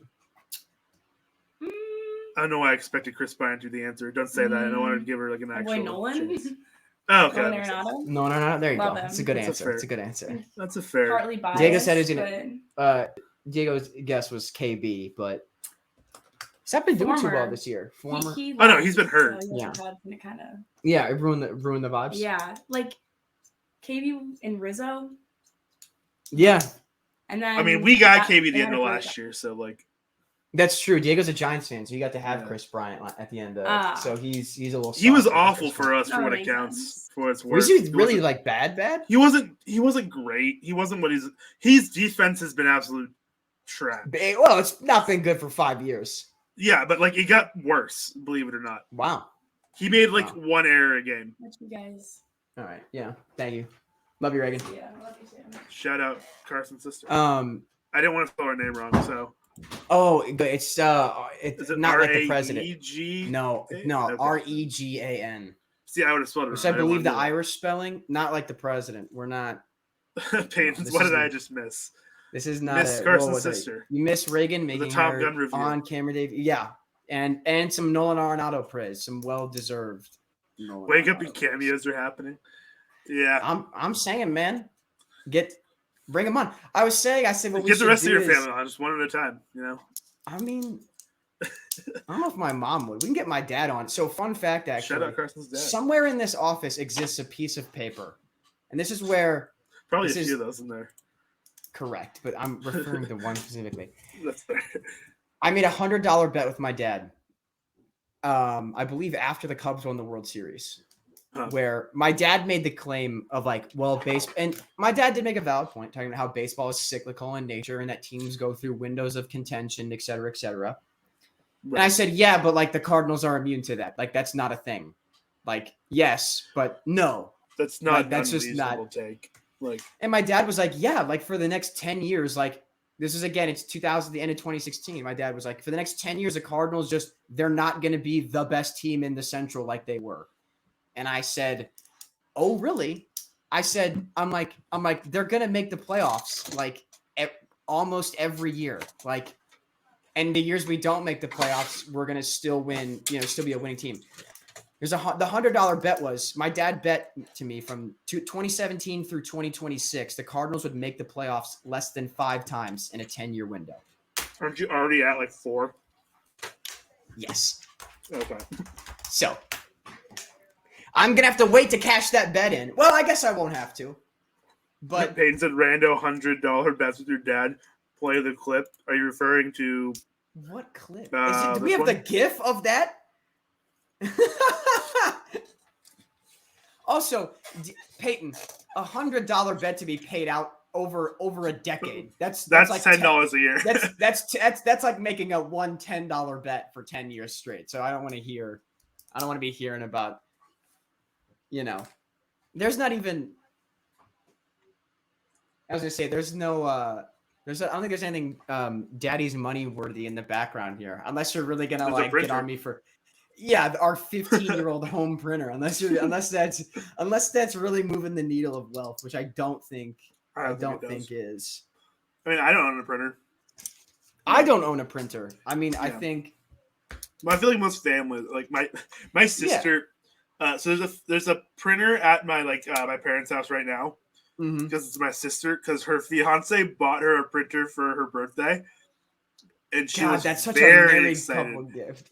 Yeah, she was very excited about it. So I mean, of course, they're getting married in July. Shout out my sister, her fiance Anthony. I'm probably gonna miss. I might miss the Sunday Night Baseball, or I'll be doing it from home in July. Gotcha. We get to see. We're not in my childhood bedroom for this. I maybe should. I won't be in my childhood bedroom, but I'll be in what essentially is just a guest room now. In my parents' house. I've done some things from there before. I think I've done a couple of podcasts from there. Gotcha. That's when I get the weird green wall background. Oh yeah, okay. Yeah. Got it. So that in July, I kept making the joke that for my sister's wedding, I was going to buy her an immersion blender. I've been making this joke for well over 2 years. And you got a year. I won't say it on camera if you did, but well, no, someone already got her one for her bachelorette party. I was so upset, and then I know she's not going to be watching this, and so I'm like, I'm going to get her. I was talking to my my younger sibling about this, and I'm like, I'm going to get her a milk frother now. She's like, why? I'm like, it's basically just a small version blender. Yeah, that's there you go. it's like I think that's funny, and plus they're $10, so that's not bad. Plus they both drink a lot of coffee, so I feel like that's a good gift too. Yeah, coffee accoutrement you can't really go wrong. Exactly. For if you're a coffee person. I'm a big my mom and I, shout out Amy, AMY if you're curious for the spelling. Okay. Unsweetened iced tea. Okay. Is the name of the game. Yeah, my dad's name is Mike, so no need for a spell check on that one. Okay. Reagan was the one I was like, that can be spelled several ways. Yeah, and then there's there's that 70s. I don't want to call it country, folk song. Amy, it's AIMEE. Banger of a song. But that is another. I listened to that song a couple days ago, actually. I actually think that song came out on the radio a couple days ago for me. What you want to do? I want to sing that song so bad. I want to sing it out loud. I want to sing it out loud so bad, but I won't do it because I can't sing. We get copyrighted. Again, I strongly believe that I am so tone deaf that we might duck it. It's close. He says there's a guitar behind him. Not mine. That is my dad's. That's actually a lefty guitar behind me. Nice. I don't have. I have a ukulele, but Mike's a southpaw. So nice. Oh, I wonder if no. It's random. So I got a new hat this last week. I got a couple actually, because I went to our local mall and I was in the shop because I had a day off work, which I don't get very often. And so I was like, I'm just going to the mall and look around, and because I'm like, maybe I'll buy a couple things. I mean, why not, dude? Shopping for yourself at now that we're at the age, I never do it. I never do it. Yeah, so I'm like, I'm gonna go do it. I find it really cathartic though. Yeah, it was nice because I never do it. Yeah. So I had a day off. I'm like, I'm just gonna do the mall. If I see something they like, I'm gonna buy it. And so I went to a sports shop, and they had a discount hat section, and it was like one hat for 10 or two for 15. And so I'm looking through the hats, and they got a bunch of them, and I don't remember off the top of my head where I put it, but like I was looking at them, and because I have such a big head, a lot of these hats are in my size because the ones they can't sell. Yeah. Like, because I wear like a 7 5/8 or a 7 3/4. So like, I got a big head. Like 7 3/8 is like pretty popular. I'm a 7 1/4, but I'm a slouch hat guy because of my head shape. That's fair. I get that. But I got one. It was just a Giants hat, and it was kind of cool. Like $7.50 hat. Like you can't go wrong with that. Yeah. And the other one was a Players Weekend. I think it was 2017 when they did the black and white unis. Yeah. It was an MLB hat. It's just the MLB logo black. You have the Rob Lowe hat. You have the Rob Lowe hat. Wasn't his white on black? No, it's black with the white. It's like the logo, MLB logo's in white. Is that what you have? No, the MLB logo is blacks too. It's black on black. Oh, it looks okay, a little funky. Yeah. But Okay. I'm pretty sure. Okay, I'm gonna look for it real Dude, quick. I love that. I love that. Rob Lowe hat is so funny. I think. Oh, sorry. I mean, we can. No. Here it is. I have my cord in for my. I was gonna sit on the bench while Diego was walking around for a little perspective. There it is. Yeah, that's nice. I like that. Yeah, $7. $7.50. That is a nice play by Luis Guillorme to start the fourth off. By the way, Luis Guillorme. But yeah, I think. Sorry, that's guys. Our lives are more interesting in this game. So. Most of the time, they are. That was a nice play by Luis Guillorme. He doesn't look like a second baseman, like at all. I get he's like a utility guy, but he's got like a little Dan Uggla look to him. Yeah, like he just kind of doesn't look like he looks like a utility guy, not a second baseman. Shout out to the Florida Marlins back when they employed Dan Uggla, and their announcers, both of them, whenever Dan Uggla hit a home run, and his name is Dan Uggla. So good, dude. So funny. Giants legend Dan Uggla. That's my favorite. That's my favorite one to say because he was a Giant for 4 games. Not a good. And I attended one of those games. I saw Dan Uggla play for the Giants in real life. It feels really disrespectful, by the way, to show a clip of Bassett striking out Giants on multiple occasions, at like one on the road and one at home, and they're both the Giants. Like, why did they do that? Yeah, that's a little rude. That's so unnecessary. Both good hitters too. Like, were the last 2 starts of his both against the Giants? He has had 2 starts against the Giants this year. That might be why. Were they the last 2? They were about 2 weeks apart, so they might have. Oh, so that wouldn't make 2 weeks apart. Then no, that's my point. Like, well, I think didn't he miss a start? Wasn't he hurt for a second? I think it's someone else entirely. I could be. The point being, I think they have like Taylor McGill for the Mets because he's. Oh, that's right. That's right. But either way, they're close enough. Yeah. Also that. Either way, it's a little rude. You know what? Something. So, just because they showed that, it just reminded me of this real quick. Because they showed Darren Ruff. Yeah. His first start against the they were a month apart, by the way. Oh, were they a month apart? Starts. That's so. Oh, so it's just rude. And to be clear, so they didn't include his starts against the Giants. He's had 1, 2, 3. He's had 4. He's had 6 starts with as many or more strikeouts as well. It's not like those are his 2 best. They're just picking on the Giants. Yeah, that's exactly what they're doing with that. I don't care for that. But, they just showed a clip of Darren Ruff. He's had the weirdest year because at the beginning of the year he just wasn't making any he's taking a lot of hard contact, no results. Mm-hmm. And he's still making a lot of hard contact, but getting like okay results now. Mm-hmm. But his baseball savant page still looks like it did at the beginning of the year. Like it doesn't look super, super promising, but he's had a good season. But if you want to be impressed by a savant page that you wouldn't expect to be, look at Mike Yastrzemski's savant page this year. Just look it up real quick. Because he's had a real slow start to the year. Sponsored Spaceball Savant. but willing to be. Actually, very willing to be. That may be the That'd be first, not incredible. sponsored, but sponsored. That would make a lot of sense. Yeah, it would. But if you look up Yastrzemski's Savant page, Drafted by Baltimore. Good God, man. What? yeah, it's all red, dude. What? Yastrzemski's been incredibly hot this year. Man, I guess because he hasn't been slugging a lot, but he's been getting on base a ton. Yeah, dude. He at the beginning of the year, the first 3 That weeks, walk rate, man. My God. the first 3 14%? weeks, he was at his average was 180. He's hitting at 300 right now. His average exit velo is 93 right now. Yeah, dude, he's mashing. He's been insane so far, and he's playing pretty much every day. Savant, why would you suggest that I look at Paul Blackburn's Savant after looking at Mike Yastrzemski? In what world am I looking at Mike Yastrzemski and then I go, you know who this batting ball profile reminds me of? Pete Blackburn. I know what I was curious with is, so you want to talk about a guy who's got an interesting Savant? Look up Julio Rodriguez on Savant. Because his... So he did pop up as the trending player. So what I find really interesting about his batted ball profile is he is cooking the ball. It looks a lot like Darren Ruff's, but it's right at guys. Yeah, that's what Darren Ruff did for the first month and a half.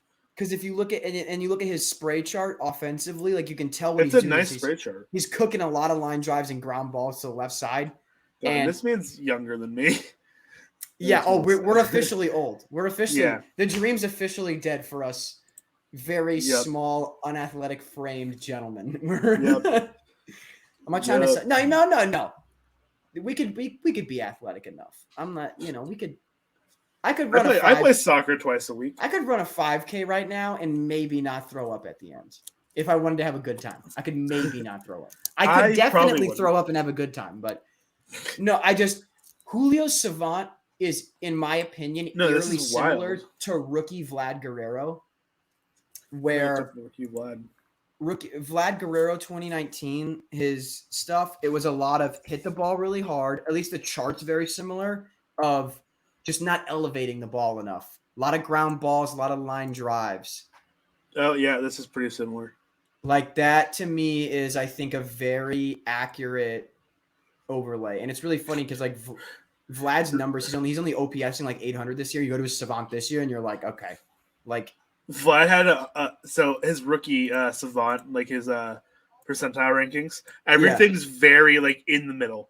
He was very average, except max exit velocity, which is all the way at 100%, 100th percentile. Yeah, it's fantastic. No one hit the ball harder than Vlad did, and still and K rate for percentile rankings too. That's something that and his OAA was also at 1. He had one slider at 1, one at 100, and everything else is within a standard deviation of 5 in the middle. Phenomenal. That's so funny. My favorite, the crazy stat with Vlad to dig into as well is you think of Toronto. Well, you feel bad for his home situation because he he had 48 bombs last year, math, something like that. You go to his Savant and if he had played at the Rogers Center, he'd had a couple more. But you go and you look at it and you're like, my God, if he played in Cincy or Milwaukee, he'd had 56. It's disgusting. Yeah, no, Vlad, he hits the ball so hard. I said earlier, they figured him out. The MLB.com had an article that came out and it was pitchers have figured out Vlad. And I'm I'm learning to not make the mistake of throwing a fastball up in the strike zone is not figuring out. Good hitters hit that. They learned they can't cheat him because he's 22. That's what they learned. They learned, I can't cheat him because he's young. And he's now very well established and very good at hitting baseballs. Yeah, he's still smoking the ball. It's just he's gonna have to adjust to the fact. And honestly, you look at his spray chart. I think he's learning how. He's learning how to hit the ball the other way more. It looks like he is. He's getting a lot more breaking balls. And again, but batting average is not everything.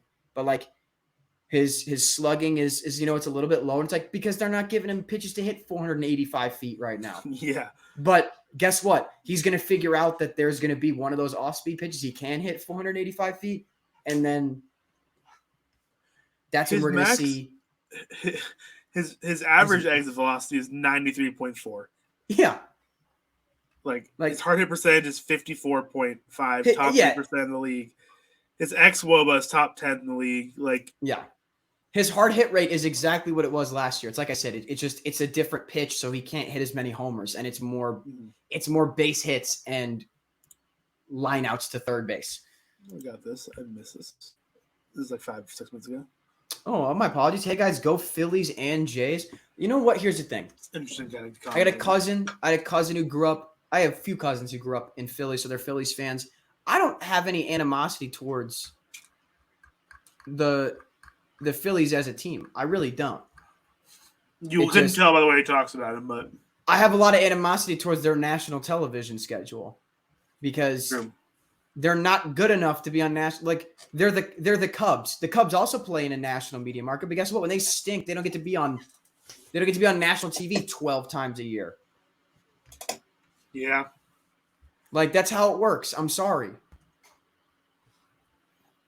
I mean, and actually, like the Phillies have been a historically bad team too. Like, not bad, but like, not good. They have like a shocking amount of like not winning seasons. It's like the White Sox, where you're like, have they really only made the playoffs like this many times? Yeah, that's because right now the White Sox are viewed as a very, very good team, and they are a pretty good team. So, Tim Anderson, man, I pray for a speedy recovery for that guy. I love Tim Anderson. That's the engine of that team. Tim Anderson is one of the most underrated because I feel like people know how good he is. I don't know, bro. I mean, as a hitter, like, and this is where for Diamond Digest fans, we can talk about how your relationship with analytics. Like, I remember the knock on TA was BABIP Merchant, and I'm like, listen, man. When a guy has 6 years in a row with a 400 BABIP like that, he like the hit it where they ain't moniker is a little bit boomer, but sometimes it works. Yeah, like he's very under his talent is very under recognized in national media markets. I think that's the way I want to phrase that. And I would agree with that statement for sure.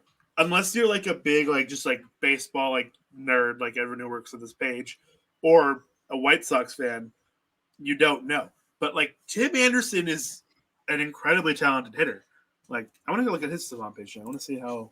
You're going to see nice. It's going to be Playboy Cardi, man. Whole lot of red. But to address the back half of that comment, as a Cardinals fan, unironically, this sounds like a bit. If you're a bird team, it's not just because you're a bird team, but I love you.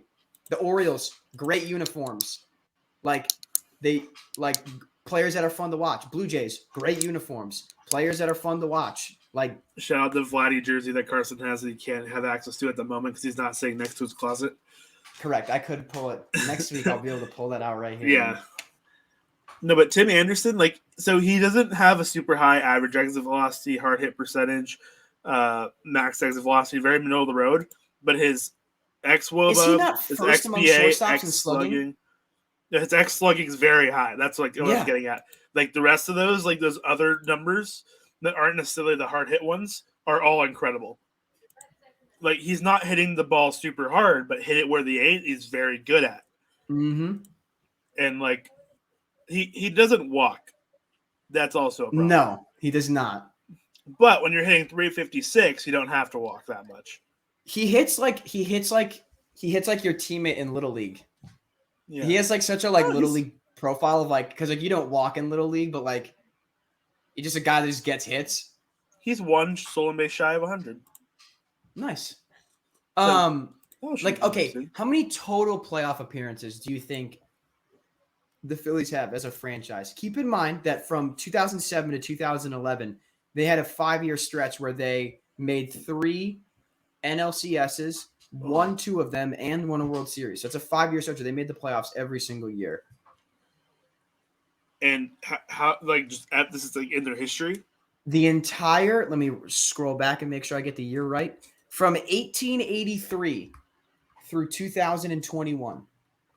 Okay, so I know they had one at the very, very beginning, like in the early, like the 1800s. They had I think one or two there. Okay. I'm pretty certain about that because I know there was one, and the World Series playoff, whatever. It was Christy Mathewson versus the Phillies.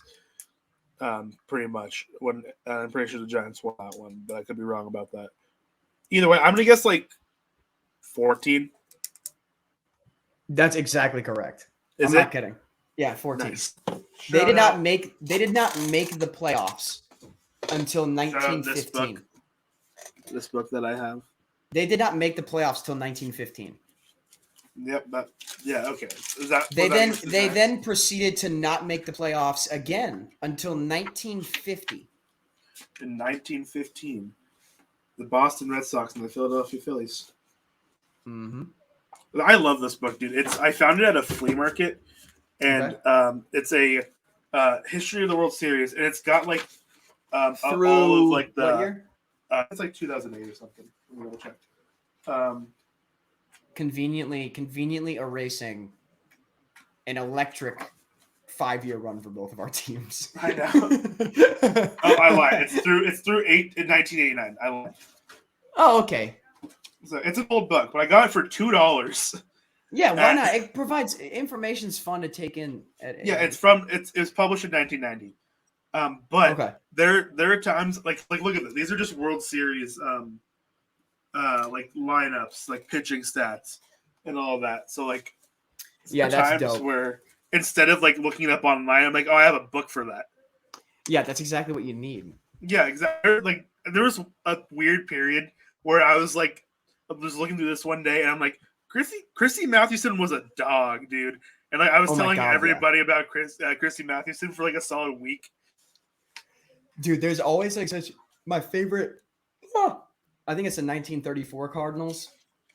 There's the infamous quote by Dizzy Dean that says, "Me and Paul are going to win 45 games as a starting pitching duo." Like that's ridiculous, and they did.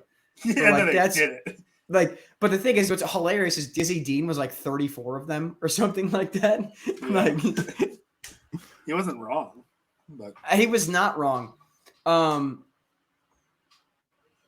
Also, a random other thing I really like about this book is like some like the really early years, you only have stats for one of the teams because like the other team like in 1908 wasn't keeping stats, but one team was. So you or they just didn't want to because they lost. They were like, yeah, exactly. I don't know how we lost. Exactly, and it's like it's just cool. Like this is one of my favorite books. This is like I don't read a lot, but when I did read this book, there's a reason it was sitting right in arm's reach. Like, this book is awesome.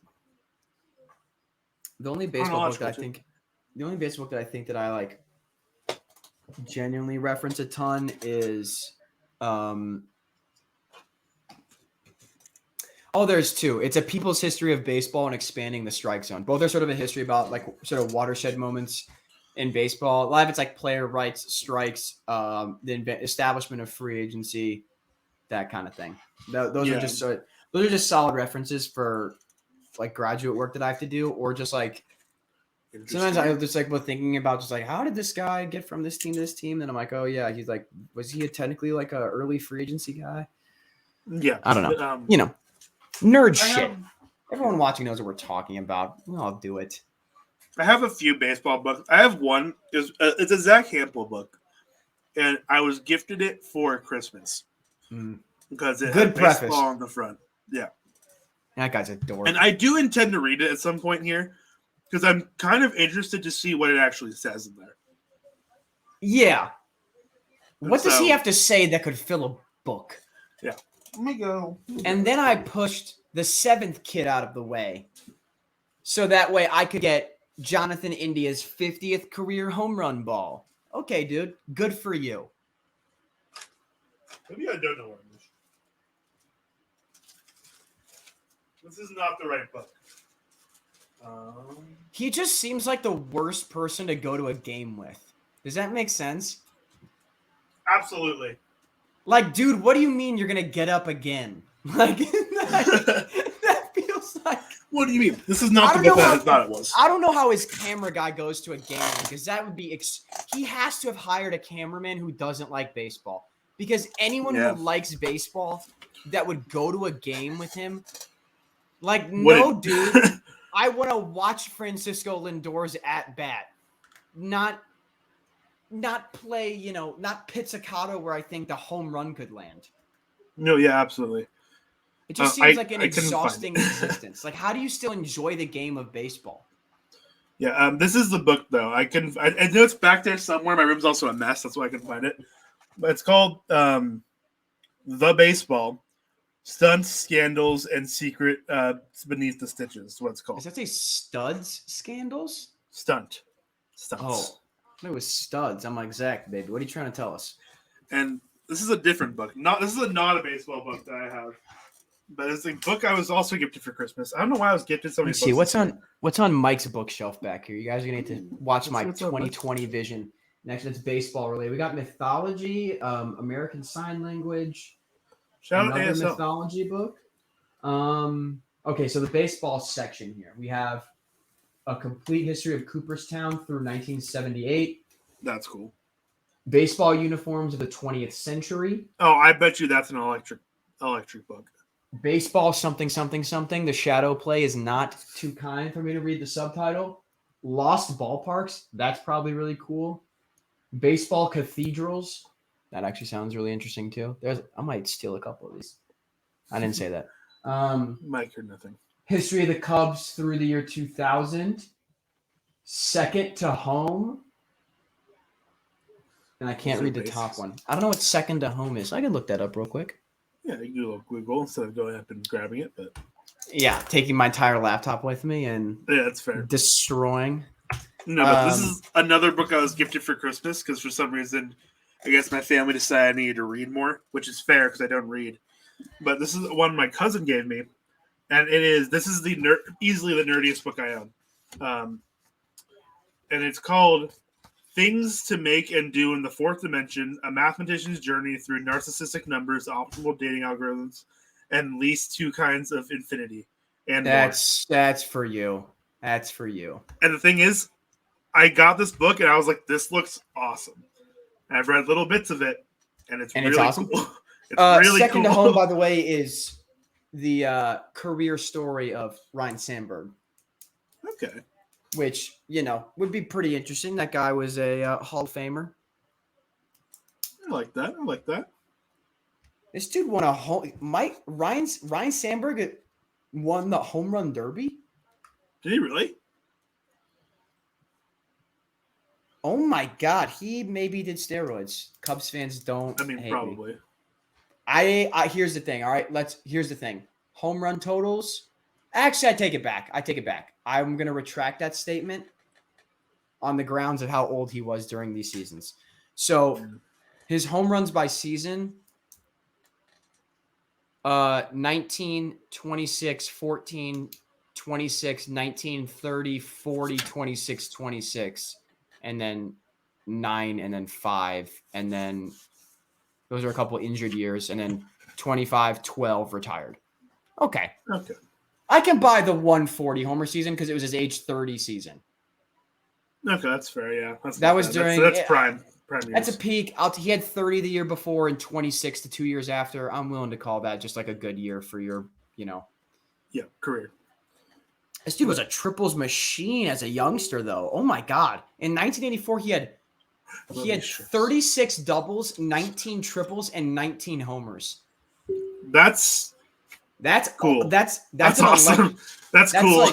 That's like what I dream of for Tommy Edman. That's what I dream of for Tommy Edman. Right there. Yeah, that's fair. I need to put this down. I keep flipping through this book again. I don't blame you, dude. Also, I just want to show you this real quick because it's really cool. This is the layout of the chapters, and you see how they're in a tower there. Yeah, I like that. You can follow any ideal path, and one will connect to the next. Yeah, we're and dorks, as long as they're touching, you can go up them, and it's cool. We're enormous dorks. Yeah. In case you were worried, by the way, about Tommy Edman keeping pace with his 12-WAR season, he is still on pace for over a 10-WAR season. He is. I was worried. He is up to 3 flat. You know, making the tough war position sacrifice from second base to shortstop and still playing it at an elite level. You know, oh. Remember, I don't know if it was like Cardinals tweet. I think it was because you had shared or something, but it was like, in case you're worried about Edmonds' like defense, he's just fine or something like that. Dude, yeah, Vladdy smoked one, and Edmonds just threw him out. it. He threw him out from the outfield grass diving. Oh, like he's just fine. Oh yeah, I'm not. Here's if you're concerned, last year was objectively a down year for him. Like in terms of not even. He had a 91 WRC plus elite defense. He was worth 2.7 F WAR. He's been worth 2.1 F WAR this year already. Like, and F WAR is a little bit more conservative. Yeah, a little bit, but good WAR. But my. What was it gonna? Probably because in 300 really innings. Probably because in 300 innings this year at second base, he was already worth 8 DRS. That's insane. That'll help. That's nuts. Like, how do you do that? How does that happen? Like, genuinely though, that's 35 games. You're telling me that's what? That's if you're going to be a little bit liberal with it, that's once or twice a week. He's making a run-saving play. Yeah. You don't have to tell me about elite shortstop play. Like, that's true. I've gotten spoiled. Yeah, I say we. I haven't really been. Yeah, I mean I've been spoiled at least. Man, I'm gonna be so sad when Brandon Crawford finally hangs it up in the next couple of years here. I mean, I was gonna say though, like, what's his contract situation is not like 2 years. Yeah, like he had a 2-year extension. So I mean, at the end of next year, he'll be a free agent again. How old is he? 34, 35? So he'll be at the end of his age 37 season. So what's Marco Luciano looking like in the minors? Could Brandon Crawford should be ready next year. Okay. So like I was gonna say, if he was a bit Crawford's of a slow burner, I'm like maybe give him one more year. I don't know, bro. If he hits like he hit last year, man, you could let him DH a little bit. Yeah, no, like I wouldn't be surprised if Crawford like gets another year, maybe even 2, as a like an infield like kind of guy, short, maybe some second, probably not, but like I mean the defense would could he translate. play third even? Probably. His defense is good enough. His arm is incredible. He's got the arm for it. He's got the cannon. Like that's what I'm saying. Absolutely. Third base, you need the cannon, and he's got the cannon for it. He probably could if he really wanted to, but I don't think they would. I think he'd much sooner like just hang him up. Because he'd be 37. Like well, this is also what we talked about, like I said last year, the reason the Posey retirement surprised me so much is like it feels as though the Giants have the playoff contention is wide open. And if you're Brandon Crawford, if I'm the Giants front office especially, that's a guy that not only sells tickets, but you get good value for how much he would cost. And you know that, hey man, like, do you want to play like, you know, you get 3-4 starts a week at various infield positions and you get to DH. So he probably would. That's the thing. You're maybe in the lineup 4 or 5 days a week. He probably would. And like, if that's just something he decided he wanted to do, he'd be like, yeah, I'm all in on that. He would 100% go. And I hope he does. I hope he does. Yeah, but I wouldn't blame him if he like just retires either. Cause like I said, he's 35. He's been playing shortstop every day since 2012. And for his childhood team, like he's won 2 World Series.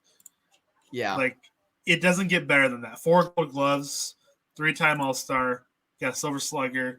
And the only reason he doesn't have more Gold Gloves is because Andrelton Simmons is also in the National League. Mm-hmm. Like him and Simmons were like trading Gold Gloves like every other year for a couple of years, which was also like just insane to really think about. COVID killed Andrelton Simmons' Hall of Fame candidacy. I'll say it. There was like a legitimate path for him if he had played a full 162 in 2020 and like kind of continued to be like a mid enough hitter. But how much career WAR do you think Brandon Crawford has amassed? You could take a guess. I don't know, like 40? No, it's 30. Oh, really? Okay. Like It's not as high as you think it is. But yeah, I mean, like that makes sense. I think anywhere in between, anywhere in between 25 and 45, I think I would have believed. Yeah, his offense was very mediocre for like a long. Like it was fine. He was like a 250, 270 hitter, which is like for shortstop for like the era. Like I would that's say like positional era adjustment. He's above for average. quite literally elite defensive shortstop. Like you take that trade off. Like It's every day. Tommy Edman, bro. Tommy Edman had a 91 WRC plus last year. And if you ask me, did Tommy Edman have a good year? Hell yeah, he had a good year last year. Well, here's the thing. Like his OPS, his career OPS is 99. Let's get it to 100. Come on, Crawford. Let's get it to average OPS, but like in like his peak years, it's like 104, 113, 108, sure, 100, and then last year it was 139. You take it. You take those. Like he's been a very like league average hitter for elite defensive shortstop. Like you take that 100% of the time. The intentional walk to Alonso when it's Zach Wheeler, really? This is what I'm talking about, all right? I'm not trying to dog out the Phillies more than I need to here, but like this is an example I'm talking about of like cowardice. I don't know. Are you ready for a little boomer take? Let's talk about team confidence. What kind of confidence are you? No, seriously. If you're the I just like that you prefaced it. You ready for a boomer take? It's a little boomer to talk about this, like the mental game. You have Zach Wheeler on the mound, a Cy Young finalist from the year before. It's a 2-run game in the 5th inning, and there's 2 outs, and you don't trust a guy that, by all accounts, was, and not even this. It wasn't even like the writers gifted him the votes. Like from all accounts, a guy that was what, a top 10 pitcher in all of baseball last year. Yeah, like, and that's being maybe a little bit conservative with that, with how many numbers I just, but the number I gave. Right. And we're gonna walk him. Like you're a team that's 5 games under right now. No, if I'm the manager, I don't know about you, Diego. If I'm the manager right now, no, yeah. Go get this out, and let's end this inning with a little bit of momentum. True. And instead, this inning feels like, oh, let's hope. I mean, I guess if he goes 3 to Eduardo Escobar here, then I'm eating my words a little bit. But yeah, but like from a confidence standpoint, go get the out. No, 100%. Like, I mean, you're at like 87 pitches. You've had three runs against this Mets team that's currently as high as they are. That's a good start. It's a great start. And Girardi, Wheeler's. I don't care what his pitch count is right now. Wheeler's coming out next inning. No matter 100%. What. So let's and end then they'll give up 7 runs because it's their bullpen. But like it's still like, come on, man. Also, I didn't know Jarius Familia was. I keep forgetting Jarius Familia is a Philly. Yeah, it feels weird. Like every now and then I'll see his name pop up, but I'm like, oh, why are you a Philly? And that feels odd. The biggest crime of the century is Miguel Castro, the Yankee. The biggest crime of the century is any player with fun hair or facial hair becoming a Yankee. Annual scheduled Yankees change your stupid, blatantly racist policy. Yep. Outdated racist policy. It takes one player of Muslim descent with an F word annually that's over 2, and that goes away. That the Yankees are interested in. So you guys know religiously, I'm not allowed to touch my facial hair at all. That's how my religion simply works. Would not sign or draft a player like that, and you know that's true. Juan Soto convert. I don't know what your religious faith presently is. May I interest you in Islam? Just to I like get that this out of here. I like that one. I want that one. I want. Just tweet it at Juan Soto. Juan Soto, may I interest you in Islam? That's a nice clip. I like it. So I'm eating my words a little bit because you got the K on Escobar, but the momentum's still not as much. Yeah, but it's still nice though. It is, but it gets out of the inning though. So Wheeler is like I said, I don't watch the Phillies much on my own volition. I don't know how. Are you about to say you don't know how he's good? No. I mean, I know why he's good. He's got good metrics and all that. But like when you watch him pitch, I don't know. You ever watch a you guy? Forget it. You forget. It's I don't know. Sometimes I'm like watching him pitch, and I'm like, it's like honestly, I'm not trying to slander Adam Wainwright here, but it's like, man, this guy's got a 3 flat ERA. That's crazy. like how did that happen? You're like, he's just getting it done. Like sometimes you're just like, oh, eye test doesn't matter. Yeah, I get. Yeah, I think that's kind of more or less where I was going. I was like, this guy's just kind of going, just doing things. Just a dude.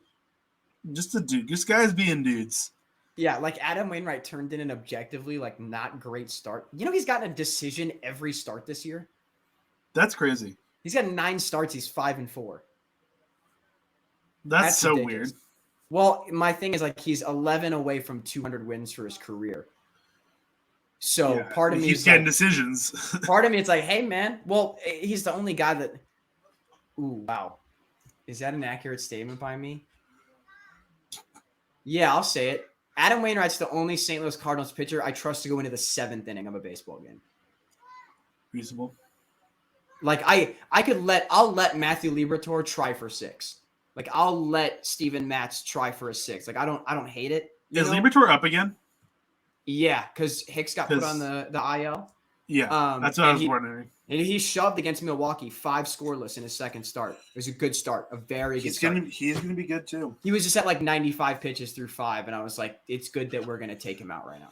Yeah, he's another guy that like I've known about. There's a couple random guys like I'm like, yeah, I know that name, and like I don't know why I knew Juan Yepez's name before he came up, but I'm like, yeah, I know that name.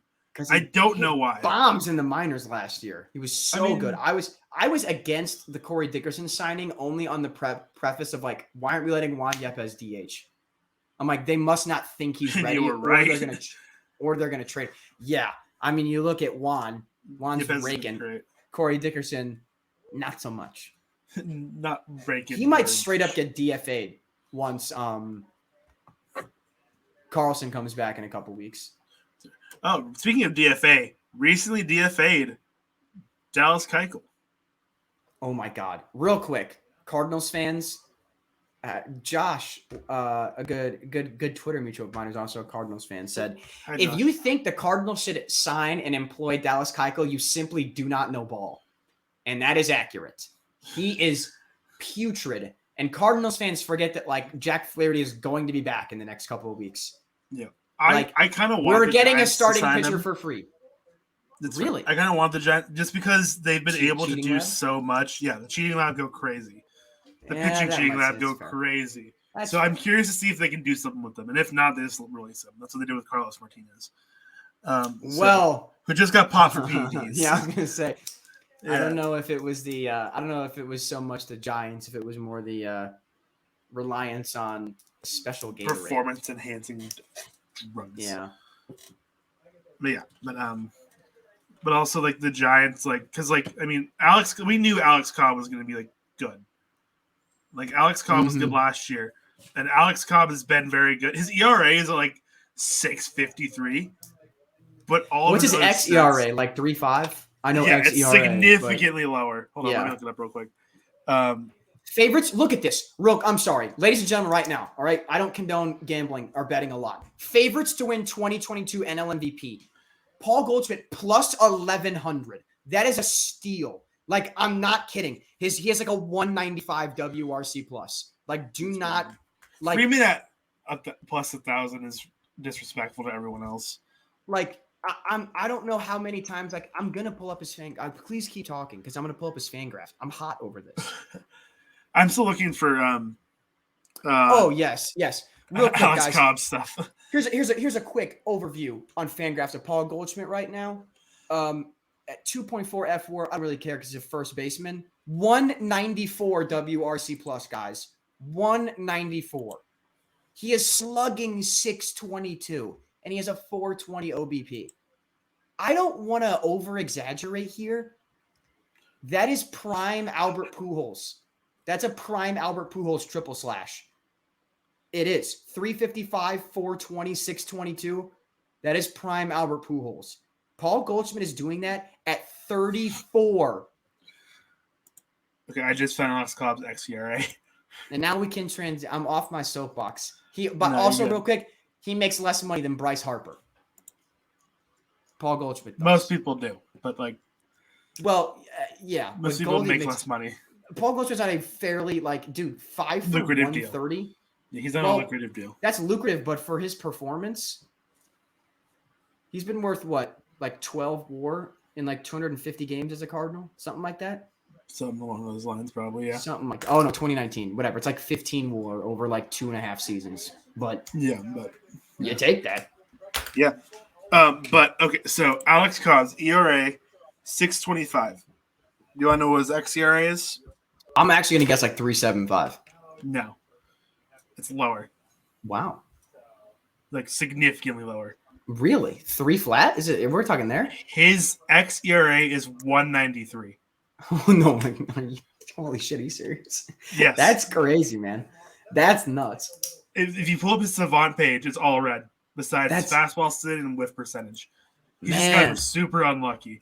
That's unfortunate. He plays in a pitcher's park too. Yeah, it's just usually it's the defense usually is something that lets him down or something or something weird happens. Like his last start before today, what had happened was he was kind of cruising, and his last inning, I think he had gotten a ground ball to second that hit the bag, and ends up as a double.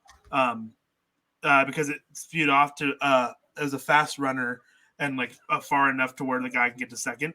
And after that, a lot of weak contact that found holes. It ends up giving up 7 runs. XBA of 195. Hard contact, top 7% too. He's been good. Dude, extremely unlucky. His pitch by pitch data, scroll down to the 4-seam fastball. He's literally only thrown 2. So the map is just 2 bullseyes. Yeah. It's so good. He does throw it. Every now and then. But no, that sinker for him and that split finger have both been super, super good. Similar pitchers on velocity and movement. 2021 Adrian Hauser. Interesting. That is interesting. But yeah, the fact that his ERA is 6.25 and his xERA is 1.93, that is absurd. That is a difference of over 4 runs a game. Yeah, that's not supposed to happen. Who's I better look up? Oh yeah. Also, I mentioned this last time.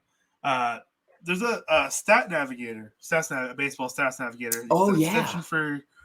Extension. Extremely, extremely cool. Very helpful. Oh yeah, dude. Yeah, Nestor Cortez Savant. Dude, I have the fact he has that fantasy. So do I. The fact he has that few. The fact his whiff percentage is so low though. That's a Cardinals fan's dream. He's only 27. He doesn't look 20. He looks like he's 33. You know what he else he is old. Too. The other reason I enjoy being a round 36 draft pick. Mm-hmm. Those are always the guys you root for. Dude, pick 1094. If you're outside the first 10 rounds, I got a lot of respect. If you're over, pick 1000 and you make it to the bigs. Yeah, that's crazy. You know what? Wasn't Jason Bay like that? There's a lot of guys that are like that. Yaz was a 35th round pick or something like that. Oh my God, I'd have a heart attack. He's in the Canadian Baseball Hall of Fame. But for a brief moment, I was like, there is no chance Jason Bay. Jason Bay is a Hall of Famer. Starting now. In Canada. 22nd Yashemsky was a 14th round pick, 429th. 22nd round for the Montreal Expos. There you go. Shout out Montreal. I came this close to buying an Expos hat a couple days ago. I rock with it. I rock with the Expos. I mean, they're going to be a team again in the next decade. Don't worry. I know. Because I have an Expos jersey. I have an Expos hat, but it's I'm pretty sure I've showed it off on here before. You have. I'm pretty sure. Don't you? You have an Expos hat already on top of it, right? You said. Because I swear to God, I've seen you wear it on camera. It's not a normal Expos hat though. That's why. Yeah. Yep. Yeah, I do. Yes, because it's it was when the Rays wanted to move to Montreal, and which they probably still will. I think. Yep. But it's when they were suggesting splitting time between Montreal and Tampa. And so I told the story before. I'm going to tell it again because I like the story a lot. There's Sorry, a I'm company sorry. I'm listening, called- but there's a fire pit being had in my backyard. I just smelled something burning real quick, and I was just like, Welcome back to Smoky Digest. Anyway, as you're saying, we should talk about Smokey the Bear. That's what it's about. Yeah. So a company called Hat Club, very cool. They have a lot of cool hats and stuff. Did a limited run, 500 hats of the Expos logo and Devil Rays colors, and I have never ran to purchase a hat so fast. Like, it is one of, if not the coolest hat I own. I mean, I own like I said, I have this is the Slugbird Cardinals logo. I have this hat in powder blue as well. Powder blue also good. But you like powder blue? Yeah, because like the background for like that hat I just talked about is a powder blue hat as well. So like, yeah, I'm thinking also while we're talking about teams moving, about those Los Angeles Angels of Long Beach, those Los Angeles Angels of Ventura, those Los California Angeles Angels of Monterey. Where we if they go anywhere, I think they're going to Long Beach. I agree. Personally, Long Beach, the dirt bags, very popular out there. Long Beach State. I say they move to San Jose and really They mess can't. really mess with just let's just really throw a wrench into the TV deals for Northern California. Straight up, they would have to get permission from the Giants to move to San Jose. Yeah, the Giants have zoning rights for so much of the Bay Area. Remember when you guys beat us in the 2002 World Series? Beat it. That's what the Giants. They wouldn't even let the A's move into like kind of San Francisco area ish. Yeah, and what sucks about that is like the argument can be made that the Giants like would benefit from the A's moving to Vegas or out of state, obviously. Yeah. And that sucks. So like part of you hopes that like the ownership of the Giants is like enough of a baseball fan to be like, ew. I don't know how you feel, man. Like Vegas, it's not real. It's not a real place. If Vegas is going to get a team, it needs to be a new team. It should not be Oakland. Oakland needs to stay. No. It should not be a historic franchise. Like, that would just suck. Like, this also to come on top of hats. A really cool hat that I really want to get here soon is a Kansas City Athletics hat. Oh, I would say if you go for an elephant hat. The elephant hats are also really good. I need to get. I have a Kelly Green hat. I just don't know where it is. I think it's back home in California because I have Memorial the Kelly Day Green milestones. Real quick, Willie Mays hits his first career homer off Warren Spahn. That's a heck of a first pitcher to hit a homer off. Dale Long, 8th straight game with a homer. I believe Ken Griffey Jr. shares that record with him. Dennis Eckersley, no. Nice. Mike Schmidt retires. I just guess all right. retires. A little bit of stolen valor in the outfield they showed real quick for the Mets, perhaps. Or I hope that's I hope that gentleman's actually in the Navy. I haven't seen it yet, but I was like, oh boy. Waiting for it to pop up. The uniform looked a little too wrinkled. I could be wrong. I mean, no disrespect to the United States Navy. I don't know enough about I just don't. I just know from family members and friends within the armed forces the amount of ironing that an armed forces uniform is typically you're supposed to maintain. It might just be because he's been sitting there for 2 hours. That's also why I said I don't know. So that's why I said I don't mean the.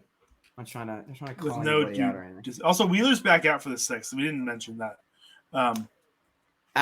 We didn't need that. Like we knew. Like I said, death, taxes, and he was under 100 pitches. Which, you know what? I like him bemoan a little bit, but I'm not gonna lie. I love a workhorse starting pitcher. I just do. No, I agree. That's why I liked late career Timmy. Like he just threw 150. There's just something about. Is that Kyle Schwarber in the pen? I know it's Brad Hand. They just look the exact same. There's just something about like you go and you look at like a Chris Carpenter on Jake Peavy. Yeah, we were just like, oh my god. Yeah, oh my yeah. Mid-aught Cy Young winners. There's like 268 innings pitched. And you're like, yes. You're like, Good. we get one. Fuck yeah, dude. It's awesome. Like That's another like I want to get a Jake Peavy jersey. I want an orange Jake Peavy jersey. Like the Giants Orange Friday ones, but Jake Peavy. Like when I went to the I Giants game back in April, there was a couple from their Padres fans, and she had the navy orange white vertical stripe, but it was Jake Peavy. Peavy. And I was that's gotta go incredibly I was like, I'm so jealous. I'm like, that jersey that goes is incredibly hard. Hard. And That's he a great had defensive play by Hoskins, by the way. Yes, it was. They had the and then the guy had on a Tony Gwynn Brown throwback, and I'm like, gosh, what an incredibly dressed couple. I know. I was like, man, I'm like, that's real. I'm like, that's real. I'm like, so good.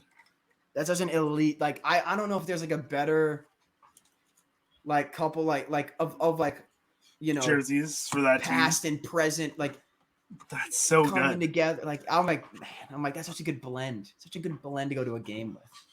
Yeah, like one of these when I do get a Padres jersey here eventually, like I think I want to get like one of those the pinstripe, the old ones, but I wouldn't mind one of the newer, like the brown and yellow. Like they just look so good. Like they're just so nice. Scott's not here. I should get a David Eckstein Padres jersey. Scott actually has a Padres jersey. He's got a Johnny Manziel. That's true. You know, it'd be really funny is if you built like a like specifically chose like a position. Like if I picked Cardinals former middle infielders that played for the Padres, I could have a Daniel Descalso, Skip Schumacher, David Eckstein. I think Nick Punto as well. Like I could rack Shout out Nick Punto. Ball player. Just a ball guy. Just a ball guy. Playing dude. Yeah, that's words that came out of my mouth. Clip. Just a ball Unlike guy. Wilson Contreras, Nick Punto is just a ball guy. Just a ball guy. That's a great clip. But, not sponsored. Don't want to be by Great Clips. By who? Okay, I was going to buy what? Anyway, what's wrong with Great Clips? By who? I go to Great Clips. What are we talking about? Manscaped. No, I don't know. Well, I'm loyal to my salon. That's why I said I'm not fair. willing to be. I will not huck for. I'm loyal to the specific Great Clips I go to. I go to one. I don't go to any other one. Okay. Yeah.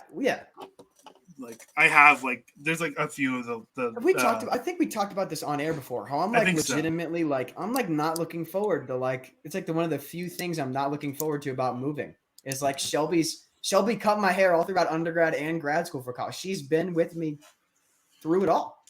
Yeah. For college. She's been through like every variation of hairstyle I've ever had, which is I mean, that's fair. I'll be honest, I haven't changed my hairstyle up all that much. I've had 3 hairstyles in my life. Which is remarkable for how many colors it's been.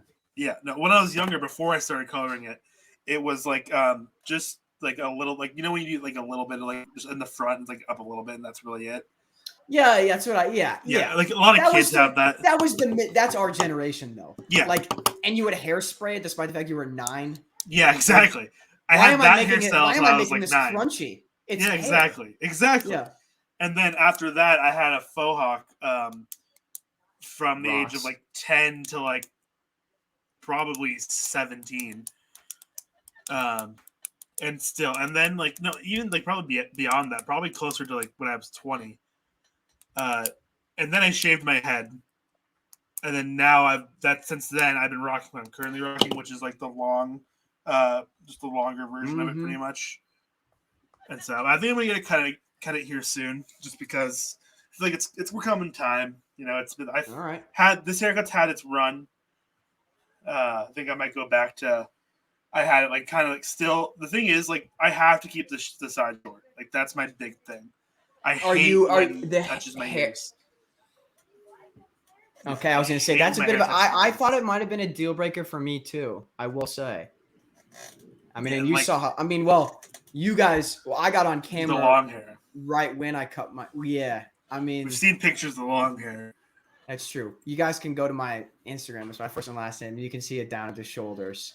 I will say, while you were gone, I was just talking about how I'm really glad that the prequel generation of actors for Star Wars are like falling in love with the franchise again, because all of us are old enough to have Twitter accounts and we all get to go, hey, just don't let anyone else tell you those movies kicked ass and we love you very much. That's what I was just talking about that now, but I didn't mention, man, I watched the first 2 episodes of Obi-Wan Kenobi show. I've heard it's good. It's not coming back down to the shoulders, but you watch a program like that, and I'm like, I could grow the hair out longer again. I'm currently on your Instagram, so I can show the masses. Yes. Where's the one picture of? Not on here anymore. Right around early May 2021. That'll have that's me at the lake. This is what I was looking for. Yep. Up here, I think you know what I'm talking about. Yeah, the lake. Yep. Yeah, so you guys can see there. That is firmly touching the shoulders. And the thing is, like, I don't have super thick hair. There's just so much of it that, like, I was really surprised how heavy it got. Oh, like, yeah. In the morning. My hair is thick, dude. Like, it's... Yeah, okay. So I'm assuming our hair probably has about the same weight. Like, you know, you wake up in the morning, you lift it off the pillow, and you're like, what am I carrying? A suitcase attached to my head next? What's happening here? Oh, it's whenever I will get in the shower and wash my hair.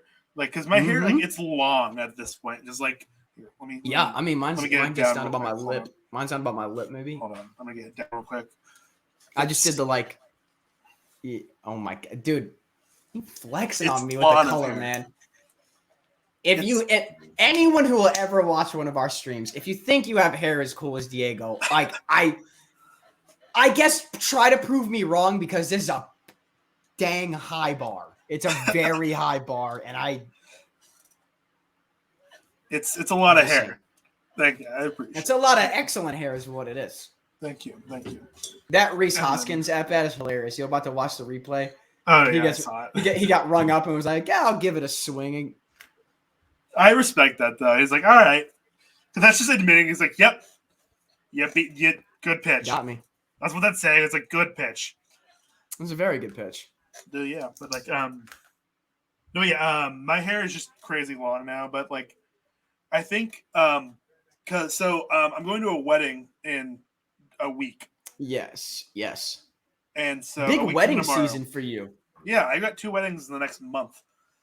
Shout out my friends Sam and Sam, Samuel and Samantha. They're getting married next Monday. It's very exciting. I have to go buy a shirt for that, actually. Like a dress shirt? Yeah, I just kind of want a new one. And it's an excuse to get a new one. I recommend Brooks Brothers, not sponsored, but could be. But, oh my God, yeah, are you joking? I will wear. Listen, I'll wear a crew neck sweatshirt and a dress shirt with like a baseball hat on cam. I'll pull the Ted Lasso look on cam. There you go. Easy. No, but I got that next week. I think between that and then my sister's wedding, which is in July, I think I'm gonna get it cut down a little bit. Like probably like a good amount. Like I think I'm gonna get like probably like going from all of this to probably like probably that much cut off. It's a good amount. Man, okay, that's significant. Yeah, it's a good like I said, this hairstyle I've had for a while. Real quick, watch the replay of this. Reliever just sticking his bare digits out to try to catch a 95-mile-an-hour liner. I respect it. I don't know about that one, brother. Oh yeah, shocker! Here comes the training staff. Yeah, he just yelled, GD, F it. Yeah, because you just probably broke your fingers, man. A little bit. How is your instinct to? Yeah, he's hot. He is like livid because he knows he made a mistake. Good. You know he can't feel his fingers right now. Oh, him looks swollen. Yeah, because you. Oh my God, are we gonna get a Ken Giles moment? Punch yourself in the face. Do it. Ken Giles moment. He's hot. How fast was that hit? Hard. Oh, 94 and a half. Like, why would you do that? I do believe that's like pure instinct. He's pissed. I'm surprised though. Would your instinct not to be like, I would stick the glove? I could see this movement, but to I know. I get I also like. I get the instinct as someone who was a soccer goalie, so my instinct like see ball, stop ball. But I guess there's you know what that is. That's different. instinct as a tennis player. Yeah. Instinct as a tennis player is what hand is your racket in? Stick it out because that's gonna that I need to get there. Yeah. I used to so when I played tennis, I was a big net guy. Oh yeah.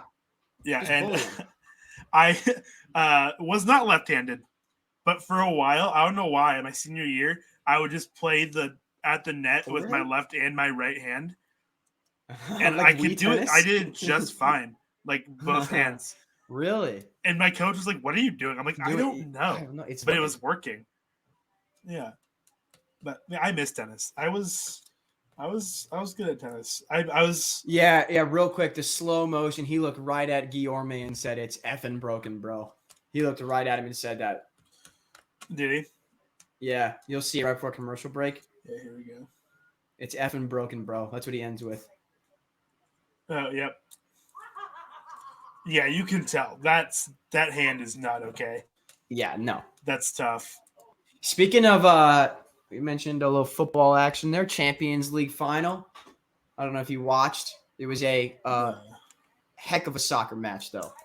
I was not watching. Was that this morning? No, that was last night. I'll do a recap of all the big sport events. Did you watch Monaco? I watched. I don't think I watched much. Okay, Monaco, Ferrari. You guys are still a crybaby organization. That's all I have to say. They don't know how to do pits. They're a crybaby organization. Charles Leclerc, I love you, but that's your own fault. Indy 500. My boy Scott Dixon cannot buy an Indy 500 win. Had the great strategy, great car. Got tagged for speeding with like 25. It's speeding into the pits with like 25 laps to go. Just didn't fall his way. Heck of a final lap though. It was real close all the way through. Very good race. Very good race. Marcus Ericsson, former F1 drivers from Sweden, his third IndyCar race win ever. Shout out Sweden. I felt bad, man. Pato O'Ward got second, and I really like him as a driver. He number 5, which is my lucky number. He's our age. He's from Mexico. Such a funny dude. Shout out Mexico. His they'll have like during a auto race sometimes they'll be like let's listen in live. They can't do it for him anymore because he drops F-bombs like religiously. Like why wouldn't you? Like not in a bad way though. Like he'll literally like pass someone and his spotter will be like way to go, Pato, and he'll be like, let's fucking go. Like it's like you can't. I respect that. I respect it a lot. And I don't know. I love the energy. He's got the energy of like bro who like randomly got a chance to drive a car 230 miles an hour. It's just living. Yeah, he lives in the moment. It's not consummate like great pass, great job, team. He doesn't have the consummate professional in him. He's got let's effing go. He's got guy who it's his first time getting to do it energy, which I really like. I respect that. That's a fun way to do things, Especially when you're in a profession where you're like driving a car 200 miles an hour. It's just a great way to look at it. Like, hey man, I'm not here to go fast. Like I'm gonna go get it. I don't have another choice. I would unironically say I am speed ka-chow so much. Yeah, I can see that. I say that unironically all the time now, but if I were like a NASCAR, Indy, whatever, a race car driver, I would say it so much. Like, I think I would like if the team were to ask me like I'm getting radioed in like how's the car feel. I think I would just say things that like have objectively like I don't know like he's got burners. He's got burners right now. He's like talking about the car like as if it's running. Like as if it's running like a person. Hey, he's got burners here. I don't know what to tell you, man. He's got burners. Also, like random side note here. This is like I don't know if I've asked this before. Do you name your car? Do you like have a name for your car? I've never personally owned a car. Okay. Next question then. Do you know people who like have names for their car? I do. I don't like it. Okay. That was the question, because I have arguments about this with my dad a lot, actually. Because my dad's like, "Why do people name their cars?" I'm like, "It's fun."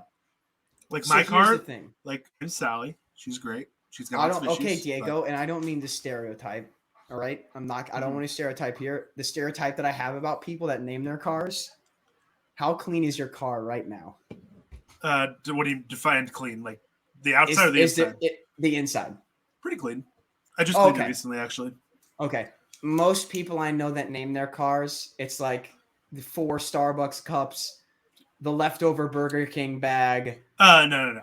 See, I have lot of tchotchkes on the inside of the car. Well, see, what I do, I have like a bag that I keep if I do have trash, so I put it in the bag, and then when it gets full, I Okay. take it out. It's like a trash can in my car. Yeah. And I feel like that's reasonable to do. That is reasonable. So you're definitely you definitely are bucking the trend. But like I said, that's the stereotype that I have found is mostly true with people. That makes sense, I guess. But as far as That's- tchotchkes go, like I do got a few of those, but it's because like Okay. So for a while I don't remember the name of the brand, but like like you can get those like little mystery pack things, and they're like usually it's like like characters or something like that. They're like they clip on backpacks, yeah. Like that. Lego does the same thing with minifigures. Yeah, exactly. I know exactly what you're referring to, though. Yes, yeah, I don't know the brand name. They're called Backpack Buddies, but the ones I found once, I was in a Hot Topic getting a gift for my younger sibling. God, that's a great way to start a story, man. Yeah. And I'm looking through because I also like. Real quick. That's why we're friends, because you have stories that start out with you and Hot Topic, and I'm like, yeah, it's a man of culture right there. Yep. I'm also a big Funko Pop guy, so like they have Funko Pops at Hot Topic, so I'll go and look at them. And I noticed out of the corner of my eye, and like they have a bunch of rows of these little like pocket things, and I see on the corner of my eye a retro Nintendo video game one, and I'm like, all right. Okay, I go over, look at it, and it's all like the controllers and stuff. So I ended up buying 5 total, not at the same time. Like every time I went to the mall, I'd go in and see if they had some. They just stopped carrying them, and I'm upset about it. They replaced them with PlayStation ones, and I wasn't done collecting the Nintendo ones. I needed 3 more. That's tough.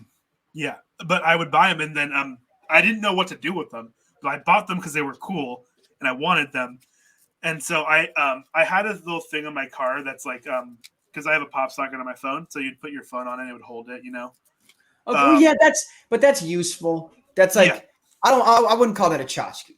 No, but I use that to hang all of those on now. Okay, then yeah.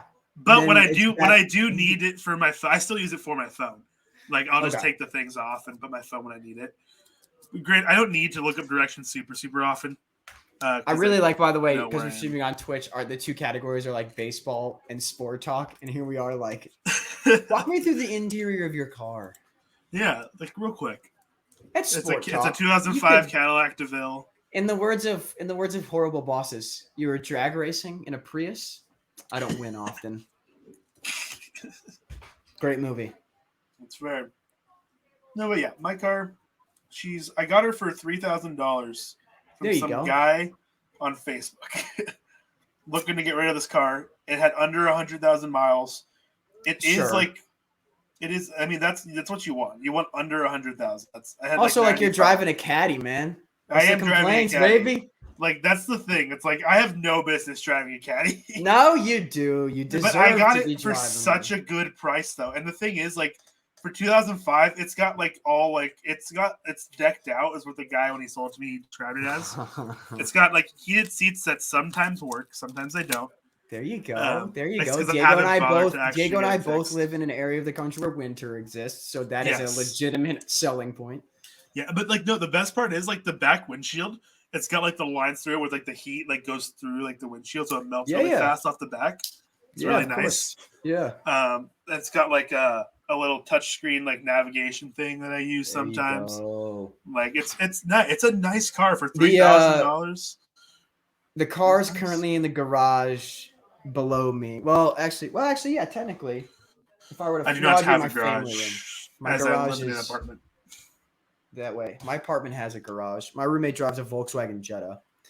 My mom drives a Volkswagen Jetta as well. And my dad drives a Volkswagen Tiguan because, shout out, actually not sponsored, legitimately could be. This might be the first one that might be real. Zimbrick Volkswagen in Madison, Wisconsin. Shout out Bill Schmitz, Uncle Bill. If you are not even in the Midwest, he has legitimately told me to tell all of my friends if they ever need a car to just shoot him an email. And he up in Wisconsin? That you said? Yeah, in Madison, Wisconsin. Yeah. All right, fair enough. I mean, Diego, if you like drove to me, spent the night, and then we drove up, you could probably swing that. You'd have to take a week off work, but like, yeah, drive my like 18 miles per gallon Cadillac to Chicago. Yes, sir. We'll put you in the power of German engineering by the end of the week. One of my friends actually just flew to Chicago this morning. Nice. Shout out O'Hare Airport, great airport. Shout out Jess. That's where she I will wanted to go see concerts.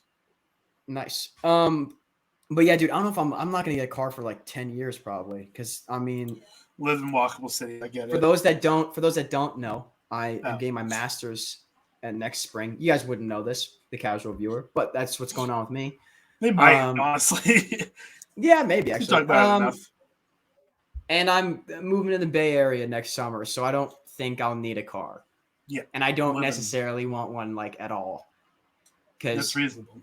Parking in a major city is horrific. Bay Area, Bart. Shout out Bart. Bart's just get you a Bart pass, dude. But like Bart Caltrain, like what else am I gonna need? Like Bart and Caltrain is gonna get me. Oh yeah, Muni. Those three. That's it. That's all you need. Bart, Muni, and Caltrain is gonna get me anywhere in the Bay. And honestly, if I needed to get to LA, a little bit or past Anaheim, the Bay too. If I need to get to LA or San Amtrak. Diego, yeah, or I could just take what's a flight, like $80? Like probably. Flying from there is not gonna be. This clip, by the way. Not credit to John Boy Media. That's not their video. But this kid's walk-up song, being I'm not a player, but I crush a lot, is not only a perfect walk-up song for baseball, but he also hit an absolute rocket by Little League standards. Oh, yeah, for sure. So shout out to that kid. I wish I had a walk-up song when I played Little League. I don't know what I would have picked. But I didn't play baseball in high school. My walk-up song and my entrance song, because I was a closer, was "We Major" Kanye West.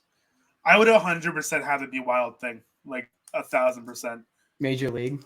Yeah, I hate this song. God, I'm gonna watch that movie soon. Right there. It's like I can see it. But yeah, I got my little Funko Pop trio right there. I've got Wild Thing. I've got Jackie Robinson and Jacob deGrom. These guys don't look too. They don't look too good. God, I might watch that movie tonight. Honestly, dude, such a good movie, man.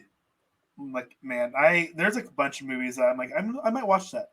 Also, the casual Pitch Perfect. You may run like Hayes, but you hit like shit is one of the funniest lines. It's so good. Man, Hayes, great catch. Don't ever do it again. Also, this other video, the clip they're showing of the kid doing somersaults at the home. It's My so mom said funny. that. I was like, "What are you doing?" Have you heard the audio in that clip though? The parents freaking out, like, run, and the kid's just vibing. He does not care. So good, man. It's so funny. Little kids playing baseball is always so funny to watch. Whenever I'm back home and in the right time of year, I get to watch my little cousin play baseball. He's like 8 now. But I remember when I'd watch him play t-ball, and it's just a mess. That's so fun. Yeah, but all of my memories of baseball at that age is like, no, that was real. Yeah, absolutely. That was real, and of course, because it was. Oh yeah, it's funny. So I stopped playing baseball at the age of 9, which is really young. For most people, most people play until high school. Yeah, it's because I picked up soccer full time at 9. Yeah, that's valid. Like, at least you know. Yeah, and apparently my parents were really shocked that I picked soccer because apparently I was really good at baseball, but at least that's what they said. Which I don't know how true it is, but from my memories of baseball, I do remember actually getting a good amount of hits. I think I saw the ball really well, and I played a solid shortstop, and so they were shocked when I picked soccer. Dude, one of the greatest games I ever played in Little League was playoffs. fifth grade. We were the Cardinals, and we were like 11-9, like made the playoffs, like winning Like the ball Cardinals club. do. Yeah, well, barely okay. winning, make the playoffs. We like pulled off the hidden ball trick a couple times. We In like Little League. yeah, we did. Nice. My cousin was the catcher, and the other guy that was our catcher, who literally like Craig Biggio level of hit by pitch. Not his fault though. Like didn't lean into it. Like not like a Little League would do it because he couldn't get on any other way. Shout out Nick Pereno. He just got plunked a lot. Wasn't his fault. Well, that's a good defensive play in center, by the way. But keep going. Like, yeah, rare for the Phillies. rare defensive play, positive. We're going up against the Diamondbacks, who were, I believe, 19-0 in the regular season. Bro, I got the bump. In the playoff game. Oh. Little League. It was just 7 innings because it's fifth grade. Dude, Yeah. 6 shutout innings. I shoved. And I ended. So I was in a bit of a jam in the 6th. And of course, like, to put this in like a major league perspective, I want you to imagine it's like 2022 and I'm a pitcher that has like maybe like a 108 pitch count. Like it's like but like fifth grade math, it was probably like 70-ish. But you know, just so people actually have like some pushing it a little bit. Like I had the wherewithal of they hit like a slow chopper, and I like in baseball, right? If I had tagged a runner out, it was like a 1-run game. It was like 1-0. If I tagged the guy out, they had gotten a decent jump. The run would have counted because I didn't throw the ball first. So I was about to tag him, and I pulled the glove, and I was like falling back, and I was able to like, as I was like basically falling on my ass, got to get the throw off to first.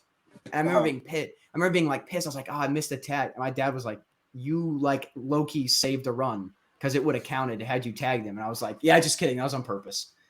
Like I 10-year-old me definitely knew. You do. You had the awareness. Situational baseball for sure, dude. There you go. But that was like an electric playoff game.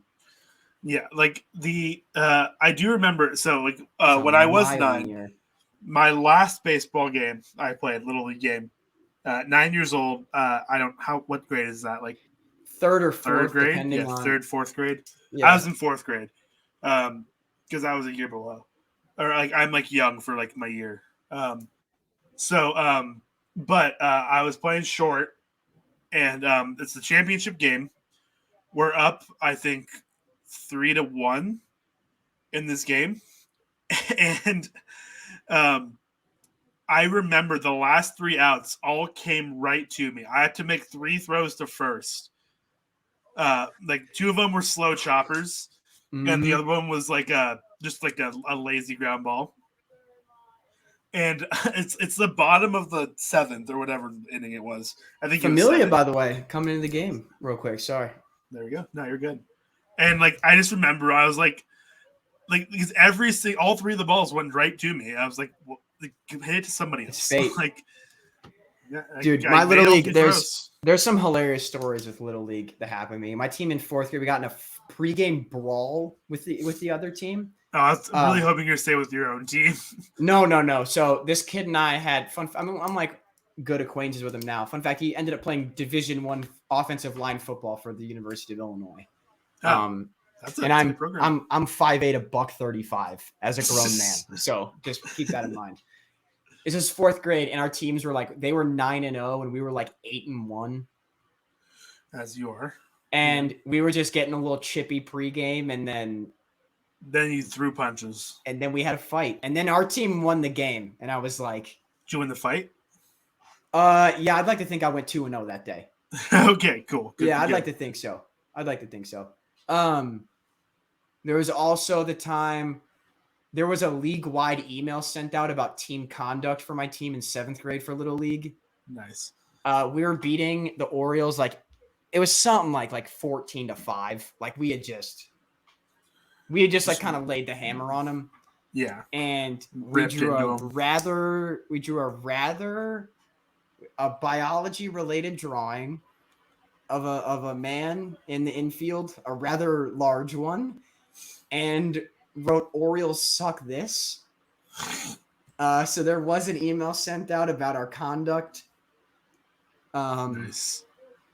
Nice. Yeah, I don't regret that one. That was really funny. I didn't do it. I didn't do it, but I laughed when it happened. I mean, That's like, fair. it was at a point I remember in that game, like my dad was like, all right, my dad literally was like the last thing. He's like, everyone just go grab a position. So I grabbed my like little league glove from when I was like 6 that like legitimately was like that far off my hand. Like, it was like, it should not have been used. It was like wearing, Right. I might as well have been wearing like, I don't know, like a sponge glove. Like it just, Right. that was an interesting game. That was an interesting time. Yeah, it sounds like it. I watched a kid eat dirt during a game that he got so mad he ate a handful of dirt. Another kid ripped his jersey like Hulk Hogan hulking out. Like I struck him out and he got so mad that he was like, and that was crazy. Little League's awesome. I'll say it, man. Little League is where it's at always. Yeah, like your local like recreational league, Little League. There those is are always nothing like playing with your boys and just it's just the rivalry, man. Like, who cares about playing a team 35 minutes away from you? Like, I'm never gonna meet those kids again. Just when you're 12, yeah. I want to beat the kid that lives 3 blocks down from me that I have the same 4th grade teacher as. Yeah, dude. Like that's recreational sports are wild. People like, and people, and you know what's honestly like you went to like a big school as well. Like that's what makes people magically remember that again with college with rec. Yeah, intramurals. They're like, why are these so fun? And I'm like, what do you mean? Why are you're these playing so against fun? People you know? Like, yeah, like you're playing with your buddies. Like, except now you're in charge of who you get to play with. Like, yeah, exactly. Like you get to draft the team. It's like I want to score a goal on Brett down the hall, who's a finance major. That guy sucks. Dude. So funny enough. So okay, in college, all my intramural teams most of them were like with like all the other RAs that lived in my building. Gotcha. Okay. And other RAs did the same thing. So like we all knew each other because we're all RAs. Of course. So we'd play each other, and so then we'd see each other at like big like housing stuff, and we'd talk about it. And then now I play at a local like in an adult league at a indoor soccer, and it's a lot of those same people or a few of those same people, and one of the other teams, like the same general group of people, also plays in that same league, and we play them next week. That's what I'm saying. That's what it's all about. And like we play them next Thursday, and I'm like so excited for it. I'm gassed, man. Like grad school is the same deal. It's a lot of the different grad programs. Dude, yeah. I'll say this, man. Shout out to the University of Iowa Dental School. They have a Real Madrid level in rec league soccer program. Like, it's nuts. These kids, I don't know what it is, because like they can't all have like I don't know what this soccer to dentist pipeline is, but it's apparently crazy. It's apparently soccer to dentist. There's apparently a direct correlation because those dudes, it's the men and the women. They shove. It's ridiculous. Dude, it's funny because I played intramurals all throughout like college. I won one intramural championship. Nice. And it was for bowling. The closest I got, man, my team that had it was COVID canceled. So that was tough. I made like a Super Bowl in flag football. Yeah, I made a few finals, but I only won one. Our basketball team had a legitimate shot, and then COVID. So our soccer team, I'm pretty sure our soccer team played in the like. I think we played in I think we played in like the co-ed league. So the way the co-ed league worked was like, instead of like a single elimination, it was just like if you made the playoffs, you showed up for like a Saturday and did round robin, and it was like points total. Oh, that's so fun though. Yeah, so you got to play basically. That's electric. It's like every playoff team got to play, and then like I think we won one, lost one, drew one, and got like second. Yeah, like, that's electric. That's a great way to do it. It was fun, very fun. Yeah, but I let me think. So I won one bowling. It was a team bowling championship, which is crazy because like I was like the ace of our bowling team, and I averaged like 140, which isn't like insane, but it was good enough. That's not bad. That's a good day at the office. It's a good day. I remember there was one game I just had the worst day of my life at the lanes. Like I bowled like a 60. It was not good. Like I was missing because I'm one of those guys that bowls with I don't use the thumb hole. I Dude, hold it here and I I'll get put up. spin on it. I'm gonna get up and take my headphones off after once you're done to show you how I bowl. Okay. Yeah, and like I put like spin on it, and so I was just missing like my curve in like every single time. So it was just not hooking correctly, and I was missing every single like 7, 8 pins. I was getting like 4 or 5 pins, like a frame. Like this is not good. This is bad. And then we had one guy who had missed that the day that we bowled, but they let him bowl the next day to count, like for like our league. And Yeah.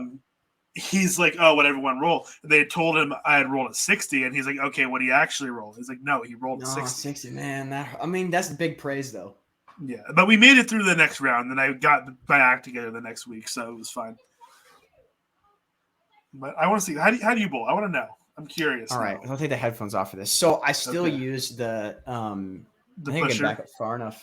I still put so what I do is I take a 15-pound ball. See, I bowl with a 9. I bowl super light so I can get more hook. Hey man, you're a math guy. F equals ma, dude. Yeah, it's true. So But, I take a 15 pounder. I still put Right. I put these two in the two main holes, and then the thumb obviously in the thumb hole. This is real. I gotta take my headphones off for this. What I then do is shit. most people have some semblance of a little forehand action, right? I get low and I flick it. That makes so and much so sense. I can't hear a word you're saying, so I don't know if I'm getting laughed out of the building here. It gives me a certain level of like. It gives you very much direct. The spin's going to be very straight. It's a lot of it lets it go right down the pipe, and then what it allows me to do as well is I pick up a lot of like 8 spare, 7 spare, 9 spare, the occasional strike. So I sacrifice strike power for like non-open frames. I don't think I'm strong enough to have consistent strike power. So it's like I'd rather not have an open frame. That's fair. Than risk it. Yeah, because mine is real quick. All-time OPS versus the Mets. Stan the man, dude. Unreal. That's fair.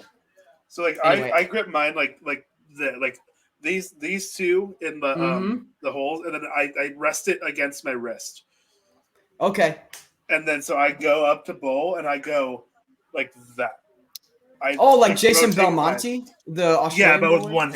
with one with one hand. That's how one hand's out.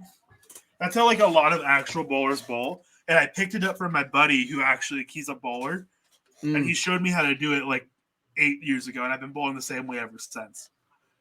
But when I have a good game, I have I think my top game's like 196. Mine's like 160, 170-ish in that range. Like it's more just like I just got to get lucky with because like I said, it's consistent down the pipe. It's just can I get it to? I'm very bad at picking up spares. I'm not. If on the right, like the right side of the lane, I'm not picking up the spare. Like I'm just not good at shooting on the right side. But if it's on like the left side, I can hook it to where I can get it to where I want it to go. But the right side, I just can't do it. Welcome back to Kingpin Digest, dude. Yeah, dude. Have you seen the movie? Speaking of the movie Kingpin, that's a banger. I have not, dude. Oh my god! Wait, actually. So it's Woody Harrelson. I know the movie. I think I've seen like half of it because I was watching it one day and then like I had to go somewhere and I thought I had enough time. I didn't. It's a banger of a movie, dude. The half I did see was very good. Yeah, it's so funny, man. Yeah, it seems like I should finish that movie too. Maybe I'll watch that tonight too. I'll just go start watching movies all night.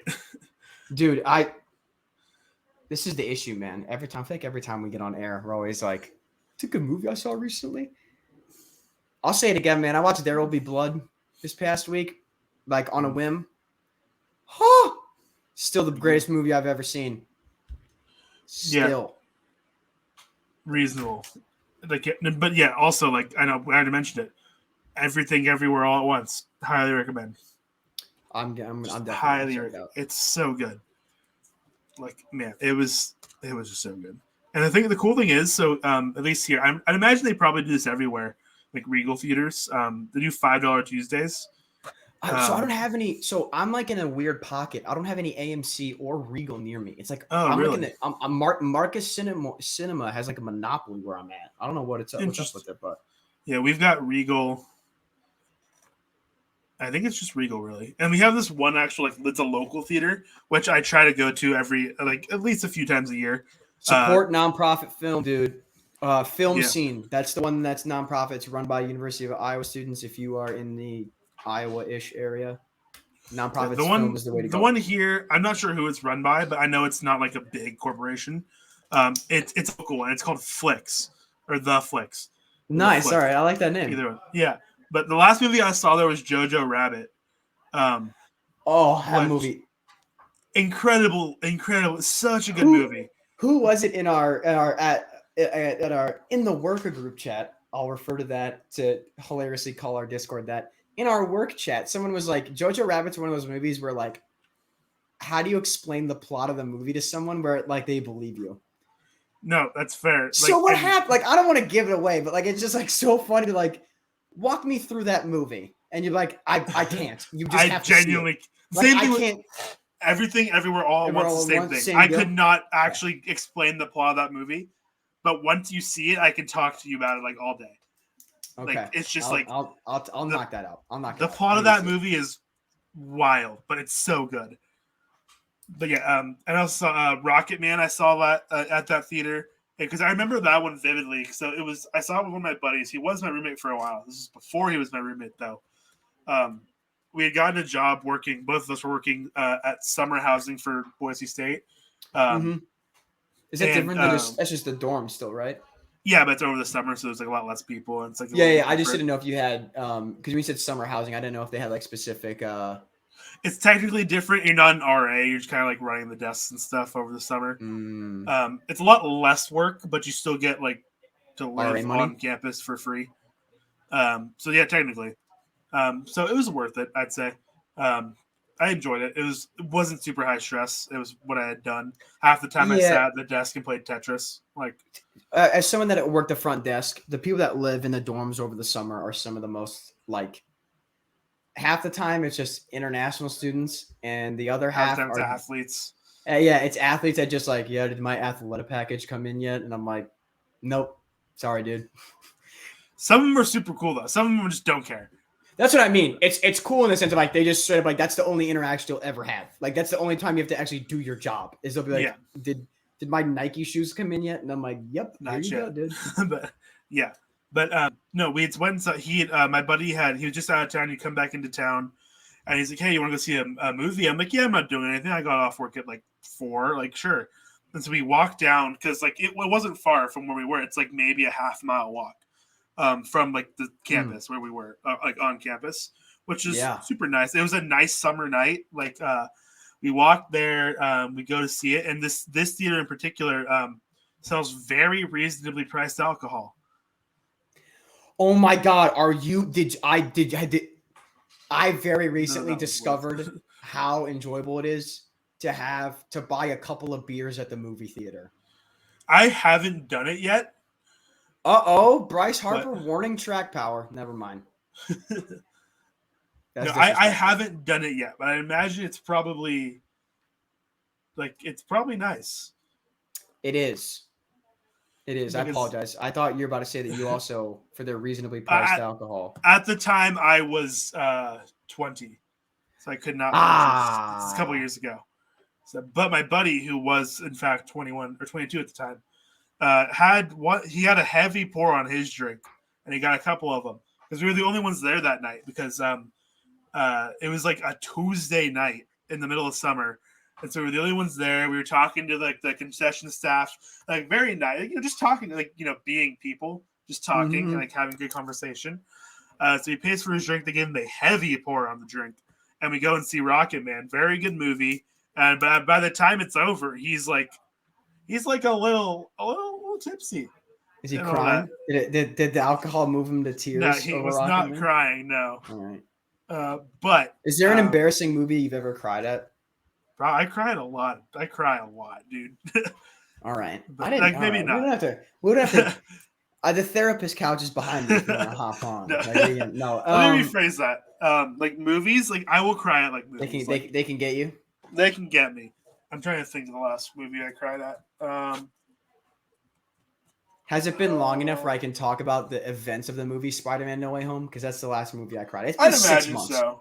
That movie's been out for 6 months. I can talk about it. Has it been I'll let 6 you. months already? About right. Has it really? Because I saw it. I guess I saw it when it first came out. It's at Thanksgiving, right? It's when that shit language when that came out. No, it wasn't Thanksgiving. Was it? Oh, it might have been. December 17th. I saw it opening weekend. So it's been 5 months. So did I. I'm gonna let that go. Either way, but yeah. I think How about this? The latest movie you cried at? I'm Did you trying cry to think. Everything Everywhere All at Once? I did not, but my buddy did. Okay. That's high praise. Like it'll get you. We already know. We've already established that my sister cried during Top Gun. It has Maverick. the power. Uh-oh. Bye, Carson. Unless I'm the one that's off. Am I frozen? You're not frozen for me, dude. I can see you totally fine. You're moving on a stream too. It could be me. I don't know. I'll say you're not. You're moving for me right now. You're moving on stream as well. Either that or you're about to stop. I don't know, but everything looks totally fine from my end.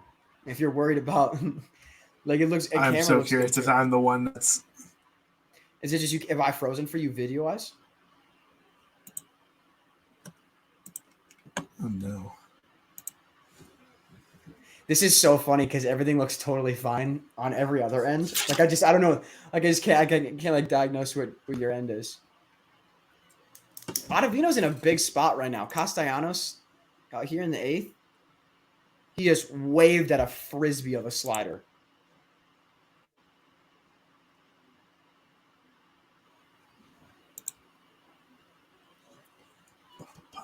I really don't know if it's me or him. Is your game? Is it what's going on?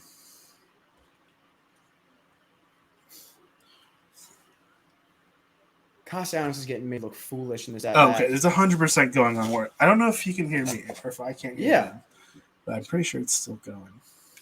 Yeah, it is. You can't hear me. You can't hear me. That's the issue.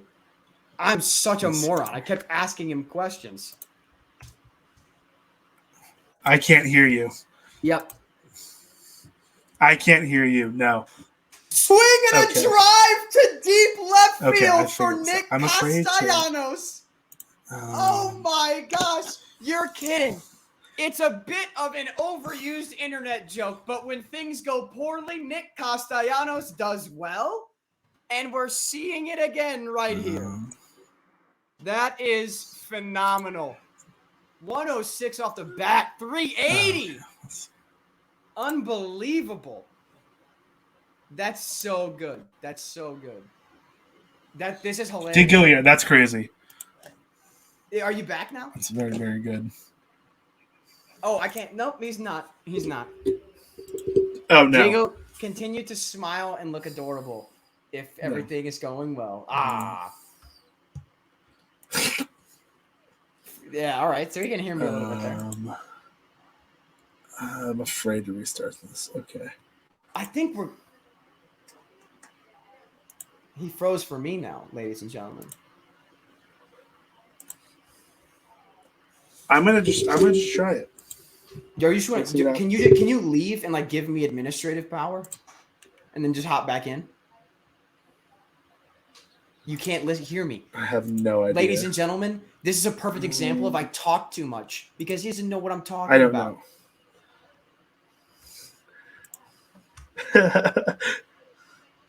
I have the audio now up on Twitch, so I can. That's how I'm like very delayed hearing you. Oh, that's even better. So, yeah, again, a bit of an overused joke, ladies and gentlemen, for the Castellanos. I'm trying to see if I can. Still phenomenal though. This is great. This is great.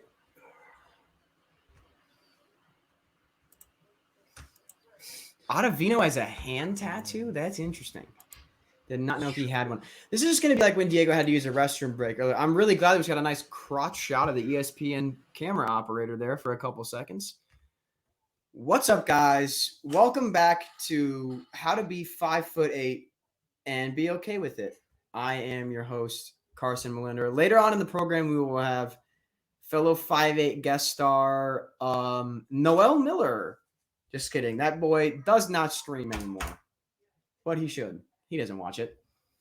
That's an absurd pitch mix to give up a home run on. Like, let's talk about that real quick. So you absolutely make him a fool. First pitch, 80-mile-an-hour slider, multiple feet outside. Segura, nice stolen base. Second pitch, you're going to go ahead and you're going to pump him 94 up and in. He takes it. 0-2, you're telling me you're not going to try to throw another junk ball after the first one landed well? So, I mean, I don't know if that's a question of the – God, this camera works a bit shoddy this evening. It just showed a real wound-up rewind of what we already just saw. I understand why 0-2 you're not throwing that ball exactly where you need it to be.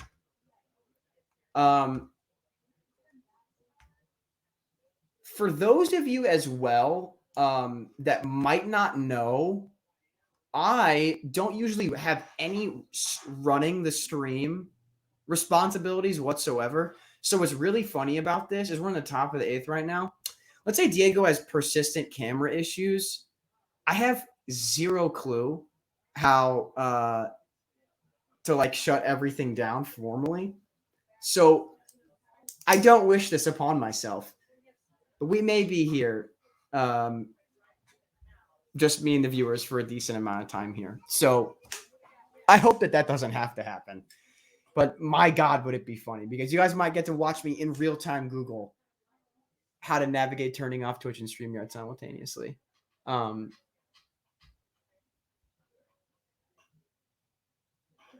it's another nice pitch by Ottavino there. There's currently a bonfire going on in my backyard, and I'm gonna give like a brief complaint. Obviously, you know, at dinner fiasco, a little grill out with the fam. But they're making s'mores, and I can smell it. But obviously, I can't be having a s'more in here, right? You know, this is an office. I got monitors. I got a keyboard. I got a microphone. I got a lot of things set up here. He is back. So I don't know why my computer decided StreamYard, the only website that it didn't want to run. Everything else. I don't know either. I was just saying how funny it was going to be if I was just saying how funny it was going to be. I was like, I have no experience actually like turning off StreamYard and like Twitch. Yeah, I'm like, so it'd be really funny if Diego has persistent issues. I'm just gonna be here with y'all talking about y'all already hear me talk about God knows what for however long until I don't know Peyton logs in. Like, yeah, that's fair. Yeah, Peyton I don't know decides why. to have mercy. It just decided it didn't want to work for just StreamYard. Like, I was listening to you that entire time on Twitch. Yeah, I feel bad. I used Scott Bentley's line. I think I used Bomba for a home run, like in a nice little homage to episode 1 of Star Wars. I should have said it, but it's Castellanos. I had to use this swing and like I had to use it, and that'll make it a 4-3. Right as the stream shits itself, frankly, Castellanos hits a bomb to make it to give them 4 runs. I know it's a bit of an overused joke, but like, my God, man. Yeah, we can, since we don't have Scott, we can play this clip really quick. You ready? There we go. Oh! There he goes! There he goes! Swing and a drive! Kevin Kiermaier. I think the funniest part about that is the fact that it's clipped to where I still say Kevin Kiermaier at the end. Well, you're both in it. That's the important part. And it's just like it gets both your reaction. And what I really like is like, I don't even think a Rays fan has ever said Kevin Kiermaier with as much excitement as that. And like that wasn't even a lot. But like I don't even know if a Rays fan has ever been that gassed for Kevin Kiermaier. I remember that night, because that was the World Series, the Dodgers Rays World Series. That was game 5. Yeah, that was the game, right? Well, there's a couple. Well, you're talking about like the Arozarena one. Yeah, that game, because that was back and 5 or forth. 3. That was it? Oh, I think it was 3. No, I think it was 4. You're the one calling it, so I'll just. I know, but I let's- don't remember which game. Let's split it and call it 4 because we can't choose Yeah. between 3 or 5. We called We'll every make it up. game of that World Series. That's why I can't remember. Yeah, Um, exactly. Also, 2020 is just one big like brain goop. Yeah, but like that whole like I don't know if we actually have this out anywhere, but we could probably put it out somewhere. There's like a super cut of like all the calls that Scott and I have of that game that are like those like big exciting ones. It's And like it's like a losing your 5-minute clip. That doesn't shock me. I mean, that game had. I mean, the I don't think I've ever. I think playoff hockey is like the only playoff game that's ever like any other sport that's like replicated the feeling of watching the ending of that game. Yeah. Oh yeah. Playoff hockey is electric. Of like, all the time. oh my god, wait, what, like that feeling. Yep. For a baseball game is like That doesn't happen often. how do you? That's like I don't know, like beating a rundown. Yeah, That's like maybe the only God. other part of baseball that can do that. But like, how often are you beating a rundown? And you're Or a relay, like like a relay winning throw, run. like an inside the park home run, something like that. Oh man, that win probability graph is tough. oh. Surprisingly high for this Phillies pen. I'll say that. I know. I mean, Sir Anthony's been solid. Sir but- Anthony Dominguez, great name, first of all. Yeah, definitely. Second of all, actually has been quite good. Give the ump a little shoe shine with that second pitch. Just you clean it off real quick. Clean off that. Sometimes you do, sometimes you do. It's true. But yeah, Diego, you ever have the fear of you match with a girl on a dating app and she asks for your Twitter handle? You ever have that anxiety? I don't frequently use dating apps, so Okay. That's just like but that is I mean, if I were, that would be a it's very like real it's like fear. on because it's like displayed right here. Yeah. And I like mentioned I was doing this and stuff, and she's like, "Oh, is that your Twitter handle?" And I was like, "Yeah, It is." Like I'm like, you want tweets about Tommy Edman? Like, Yeah. I'm like, is your day gonna drastically be improved by seeing me tweet out like a fan cam video of Ollie Marmol? If it is, So we're in funny story. business. My Twitter bio for several years used to be hi, welcome to my Twitter, where all my tweets are about baseball or a girl who doesn't love me. That was There you my go. Twitter bio for a long time. There you go. And then I changed it. Now it says Brandon Belt enthusiast, Sean Jelly fan club, SF Giants contributor for Diamond Digest. That's just what I'm it says pretty now. sure you should have if I were you, I would have your Twitter bio be Chad Pinder is muted. Because that's honestly Muted words Yankees comment Chad Pinder. That's honestly like such a fire Twitter bio. That honestly is. Words, muted Twitter words, Yankees and Chad Pinder. I'm like, I if I didn't know you and I came across your account, That'd like who else That's liked funny. this tweet? I'd be like, that guy's getting a follow. It's also funny because my pinned tweet is a tweet from 2019. Dude, that's okay. So that's the thing. Like, so I try to maintain a balance, right? Of like regular people jokes, because I got friends that aren't baseball fans. But I also got I a lot don't have people a that follow- ton of people follow my Twitter that I know in real life, so it's mostly that just, right. Like that's the thing. It's baseball like those two Venn diagrams have to meet somewhere in the middle. So like, yeah. I made my pin tweet me. I got to hold a game used Stan Musial bat when I went to Bush a week ago, Okay. which wow, first of all, got to That's what? cool. That's a cool thing. Yeah. So I just made that my pin because I'm like, all right, like people know I'm about baseball, but like now if my first tweet it's like some like random joke, I don't want people, Mine's a niche baseball joke. It's a 2019 niche baseball joke because it's a quote tweet of Jeff Passan when he says it's from when Tampa Bay wanted to become the two-team city. It's that tweet, yeah. Oh, and I quote tweeted it and says the Rays want to use Tampa Bay as an opener. Yeah, yep. Bro, I think we So- didn't even know each other yet. I like low key. I'm 95% sure I saw that on my timeline. It made its rounds on Twitter. Like, my it went off my biggest hit tweet of all time, baseball wise, this is before I even remotely considered having a semi baseball branded account. Was, are you ready for a insane 2016 joke? Yeah. Are you ready for this? Yeah. The tweet was, Bryce Harper has a Harambe sticker on his bat, but still pronounces meme. That's That so tweet, good. if That's that a does niche not baseball. give you the exact window of when that tweet could have been put out, that Yep. it's true though. He just won MVP, and Scott Van Pelt, as a joke, asked him, "Would you rather never hit more than 10 home runs in a season or shave your head bald?" And he was like, "Oh, I'm sure." He unironically was like, "I'm sure there'll be a meme on the internet of me bald now." And I was like, "Oh, dog, you are my age. Meme. You can't mess that one up." You gotta know how to pronounce meme, my guy. And the There ain't example no I gave, way. if it was Derek Jeter talking about getting memed in retirement, and I'm like, if Derek Jeter said that, I would not bat an eye. Meme. We're going to the ninth, by the way, with Philly here with the 1-run lead. It's true. We're gonna go top 9. City, what Phillies. is it? It's still City Field, right? Yeah. It's Yes, still it's Shea in still my City. heart, but City on the advertising boards. exactly. Me when I call Oracle AT&T still. Or what was it called before that? Right? Aren't they on the name number Tac Bell. 3? See, Before this is that, why. Seal Stadium.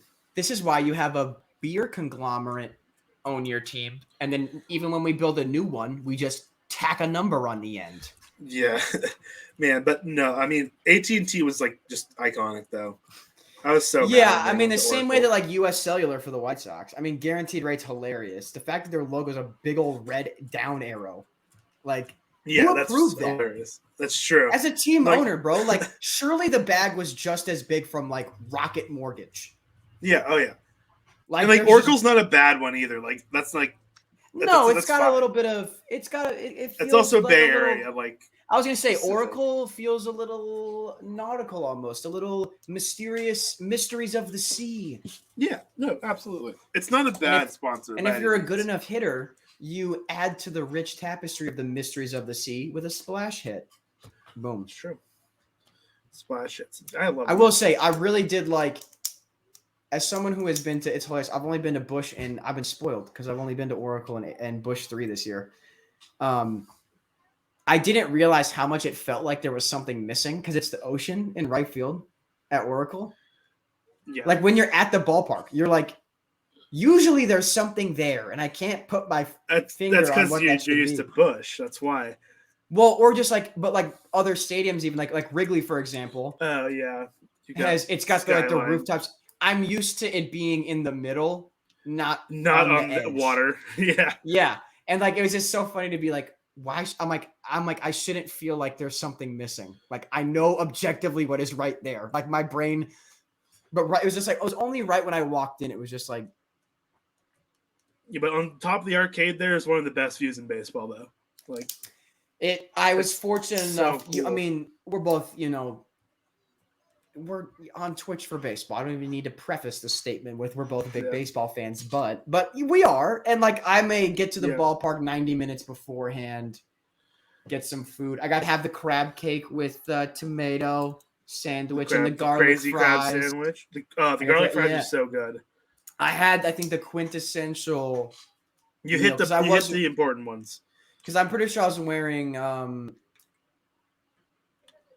think I was wearing this t-shirt actually as well. I was this felt like semi-neutral because it's technically an all-star game shirt. Right. Well, the thing is, I got clocked. She was like, "Oh, is this your first time at the stadium?" I was like, "Yeah." This is the same lady who wouldn't let me go down the children's slide. That makes sense. It's a children's yeah. slide. For those of you who don't know, the Coke bottle on left at Oracle is a slide for children. Yeah, well, there's 3, and I didn't know this as a non-Giants fan. So when I was doing I didn't realize people didn't know this. When I was doing my lap of the stadium, my friend and I were like, "Oh my god, we can go on a slide." sign us And up. they're like, no. So we make a beeline, and then security asks, I said this before, I'm pretty sure, but like, how old are you? And we were like 23. And she was Next like, well, I time you appreciate go. she was like, I appreciate you guys being honest with me. You have to be 14 or younger. And I was like, oh, I'm like, that's why you asked. I thought you were just Next time making you small go, talk. don't wear like a throwback hat and to say you're 14, they'll probably let you on. I was gonna say, I'm like, I bought the Will Clark jersey. I'm like, maybe I could Change make real sure I quick and keep try the again. mask. If I keep the mask on, Yeah. Oh yeah. let me get a. It's part of the ballpark experience. You gotta let me, I went down that slide when I was a kid. When I Right. went to my very first game when I was 8 years old, it was Sea Mammal Night at AT&T Park. I got a There you go. promotional T-shirt. I got some garlic fries. I got to go down the slide. It was Giants Diamondbacks. I remember this vividly. Giants Diamondbacks. It was a Tim Lincecum start. It was packed. I think the Giants won that As game it should 2-0. be. It was like a Thursday night in the middle of summer too. The weather wasn't too cold. It wasn't too hot. It was a nice temperature. I went with my aunt. Very, very good first experience. First ballpark. Cardinals game I remember going to was during the MV3 season of 2004. Okay. And I remember vividly going because when you're 5, you're due for a big round of shots. And I was already part of Cardinals Kids Club, but there's a thing called the Chevy's Kids Club. Shout out Chevy's. It's a very I'm gonna Like call the it restaurant? the restaurant chain. Yeah. They got Chevy's in Boise?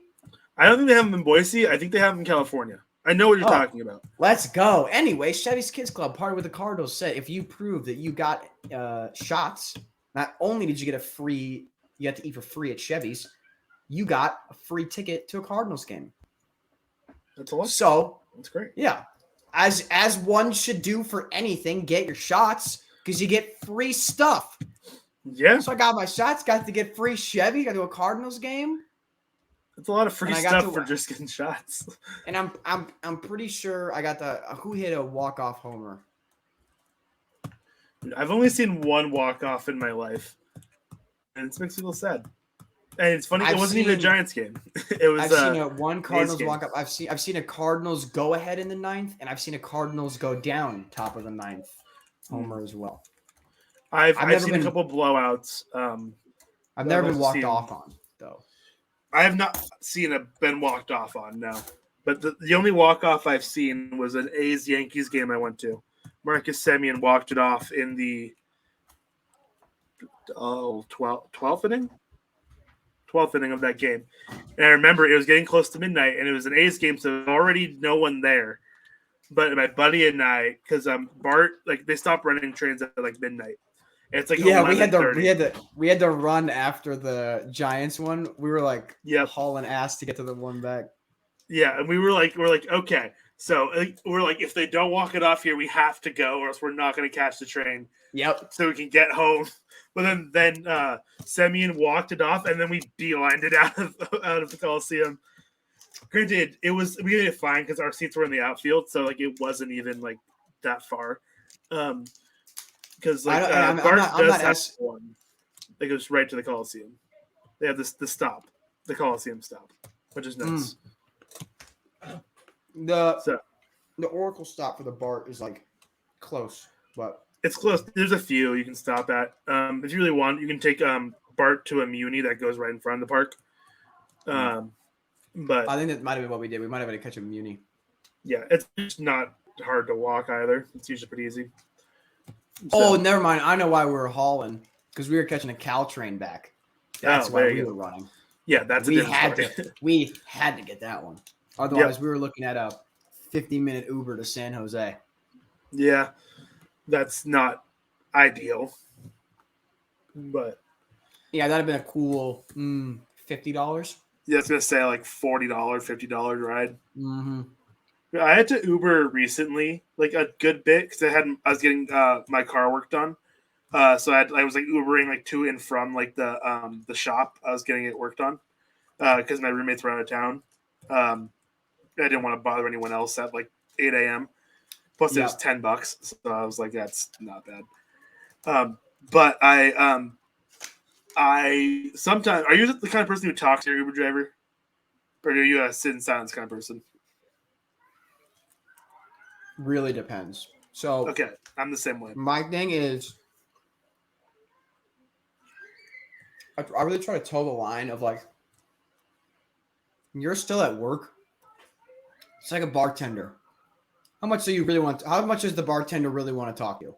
Exactly. I always try to get. I always, no matter what, I'm like, oh, this is the right card. Like, yeah. I'm like, all right, hey, how's it going? How's your night been? Like all the cordial stuff.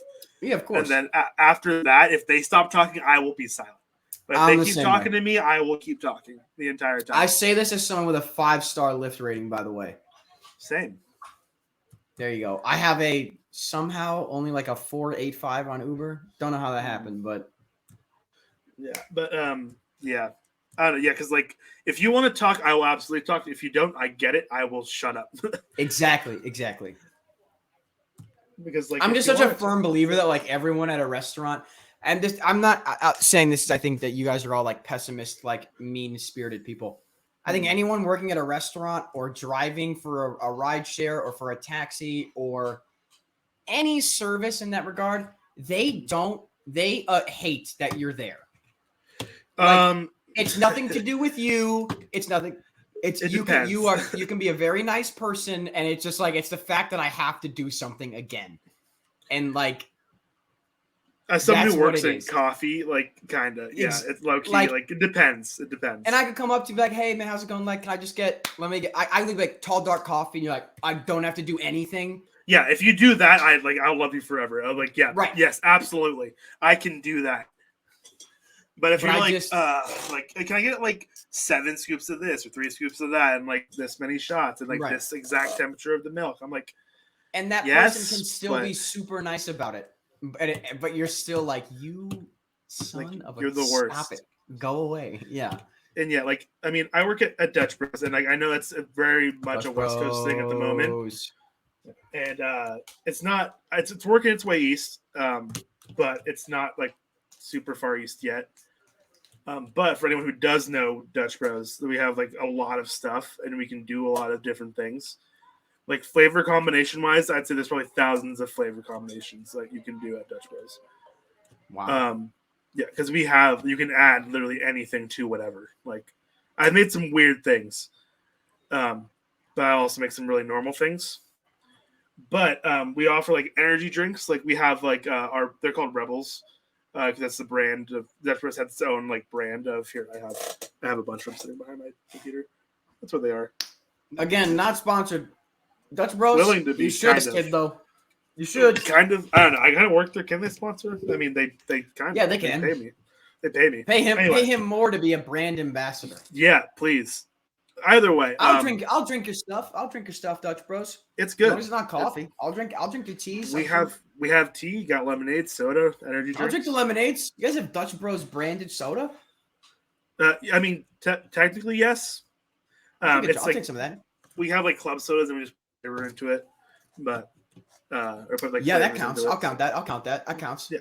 But either way, like you can order them like very very niche things, and like we have like funky names for a lot of stuff. Like the one I get a lot, it's called a Rose City, and it's just strawberry and peach. That sounds It's delicious, like- though.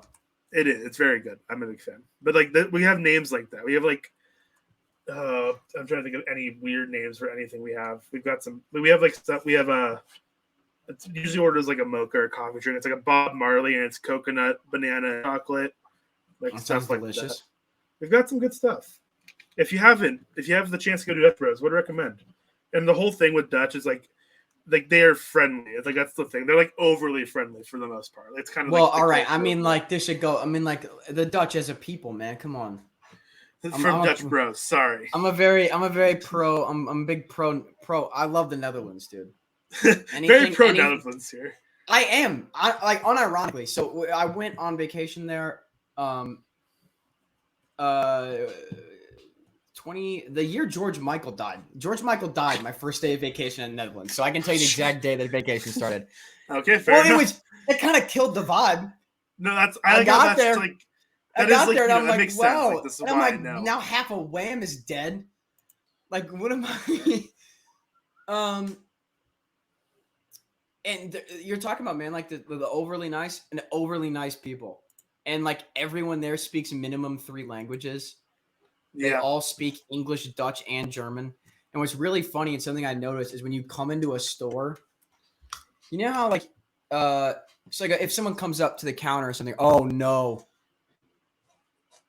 Nick Plummer, a bomba, Did Nick Plummer just decide to tie this game up in the bottom of the 9th? Is that Nick Plummer's first career? There it goes. I believe it is. Nick Plummer, first career home run. That is a boom sauce. There it goes. Goodbye, baseball. See you later.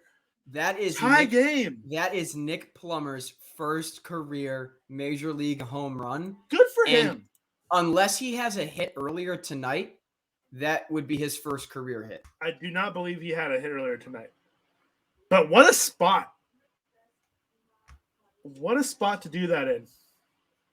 The Phillies bullpen continues to be abysmal. Yeah, for real, dude. Like, death, taxes, and this bullpen. Look at the shot of Knebel, dude. He just knows it. That's going to be meme to hell. Sorry, made to hell. Yeah, that's how you know your season's cooked. I mean, it doesn't help when you pump it 94 right down the middle. He put that thing on a rail for him to hit. Oh, he knew that was out too. That's gotta feel so. I mean, off the bat. I mean, it was like what was it, 113? Was it the exit velo? Was it 112.6? Something like that. I mean, that thing was tattooed. Yeah, that was cranked, dude. It Jeff 112.8 off the bat. Jeff McNeil off the bum leg. That's why he was not. Jeff McNeil also having a very good season. 2021 was an outlier, man. Yeah, he's a good Jeff McNeil. Good at baseball. He just had a bad 2021. Whoa. Good at baseball, Jeff McNeil. Knebel doesn't have it tonight. The way that McNeil's on that, he's a little early, but Knebel doesn't have it most nights, honestly. Just kidding. He's actually usually very good. He's usually not too bad. Also, that Plummer. Oh my God! Wait a minute! What? Yo, in one of my fantasy matchups, a guy who was a Phillies fan went into the night. It was tied 6-6-0, their fantasy matchup. Uh-huh. That Knebel bomb and like blown save might have cost. Hold on. Cost him. Oh, I ended up going from like 3-7 to 4-6. I'll take a 4-6. I think I lost in our league 4-6. My team hit 17 home runs this week. Oh, I lost 6-4 as well. Dude, you know what stinks? I had 10 less RBI and 1 less run than Sam, and I OPS'd literally 201 points higher. I had who am I playing this week? Jimmy, and it's I had three less runs and 11 less RBIs. And my OPS was only 24 points lower. Dude, listen to this. In my Dynasty League, though, listen to the week I had. 52 runs. I had 7 saves plus holds in this league this week. 52 runs, 17 homers, 60 ribs, 5 stolen bases, 271 batting average, 869 OPS. That's for the week. God. Woo! I got to drop a reliever because I have too many. Also, I just picked up Spencer Strider because he's got a cool mustache. I saw that ad, yeah. And for the stash only? That's 90% of the reason I picked him up. I thought you said like for a stash, meaning like literally like fantasy, like STASH. I was like, yeah, I mean, like I guess I'm like it could be. I was like, I kind of like the move. Yeah, I like the move too. And then they announced today he's going to start starting. They're putting him in the rotation. And so I'm like, oh, guess I got another starter. And like everyone on Twitter was like, all the Braves fans, they're like, finally, like they were excited about that. So that bodes well for me. They're like, this is long overdue. This is what we've been waiting for. I'm like, okay, that makes me feel a little bit better about the move. But I also need to pick up a catcher because, what's his name? I already forgot it. The Sanchez, he's my starting catcher, is hurt. And no, I'm picking up not good. Many are saying. Yeah, you're not wrong. But this game's gonna go to extras, like really. Like I guarantee you, like in the next 2 pitches, Marte is gonna get out here. Evie Homer is great. Prove me wrong, Starling, because I love you as a ball player, but Love you as a ball guy. Anyone but Pete Alonso, actually. Holy crap. That's really where I'm at right now. Honestly. Let's just cycle it back through till Nick Plummer gets another AB. Honestly, There you go. What did I say in the next 2 pitches? And he took a ball and then got rung up. There you go. Okay, I'm gonna make this move really quick. What? Oh, boo! Why are you making me do? Ah, gosh. Okay, I have to activate Royce Lewis first. Nah, This he got is- hurt again. I know, but they're making me take him off the NA list and probably put him on the IL. Oh, I love that Yahoo has that, by the way, because that's what I would have had Riley Green on the whole year in my ESPN league, as opposed to IL or NA? either one. He's not eligible for either in ESPN. ESPN doesn't have an NA list. No, that's fair. But as I'm actively making moves in their fantasy league. Yeah, I was gonna say I get notifications when you make a move. Yeah, I'm like, oh, so do that I. Seth Brown guy, eh? I mean, I picked up Darren Ruff instead. So, but like my IL right now, Mitch Haniger, Brandon Belt, Joe Ryan, who's been electric this season, by the way. Has been. Joe Ryan, that was like my so far this year. I'm like, this is my proudest pickup that I have. Like, I drafted Joe Ryan because I was really high on him. Sorry. I said I got wrong. A different fantasy matchup. That Castellanos home run lost somebody in one of my league in my league, the fantasy matchup. Really? Yeah. That's swing and a drive because he had oh my god. That's hilarious. Sorry, go on. That's crazy. No, you're good. I forgot what I was saying. My IL is just insane right now. I have so many guys in the IL. I got India, and then I have Josh Lau on my NA too right now because I had him to start the year. It's so annoying with Tampa because it's like, dude, Josh Lau is supposed to be so good, and his hit tool is great, his field tool is great, he's supposed to be so good, and then he comes up with what he hit like $150, and they sent him right back down. It's like, let him grow a little bit, surely. I think I'm gonna drop Andrew Chafin. Maybe not. He's been good. Mets now have a 56% chance to win this game. This is where the one runner and extra the free runner thing is annoying because the White Sox Cubs game was a perfect example of this today. Neither team wanted to win. So what ends up happening is each half inning, each team like rolls one over a couple times and gets a free run, and then the other team does the same thing, and then we do this back and forth nonsense. Do this little dance that no one wants to do. I'm not gonna lie. If Edwin Diaz comes in and serves an immediate bomba, I will. I hope he does. Happy. I hope he does. I'm not gonna lie. That would make up for the Mets tying it and then immediately looking as poor as they have been. Tomas Nido in the game at the backstop. Who's that? Bryson Stott pinch running? Yeah, it is. There you go. There we go. Those are moments as a baseball fan that you like hate yourself that you know exactly who it is right away. No. Of course. What's the Phillies' top prospect? Why do I know that?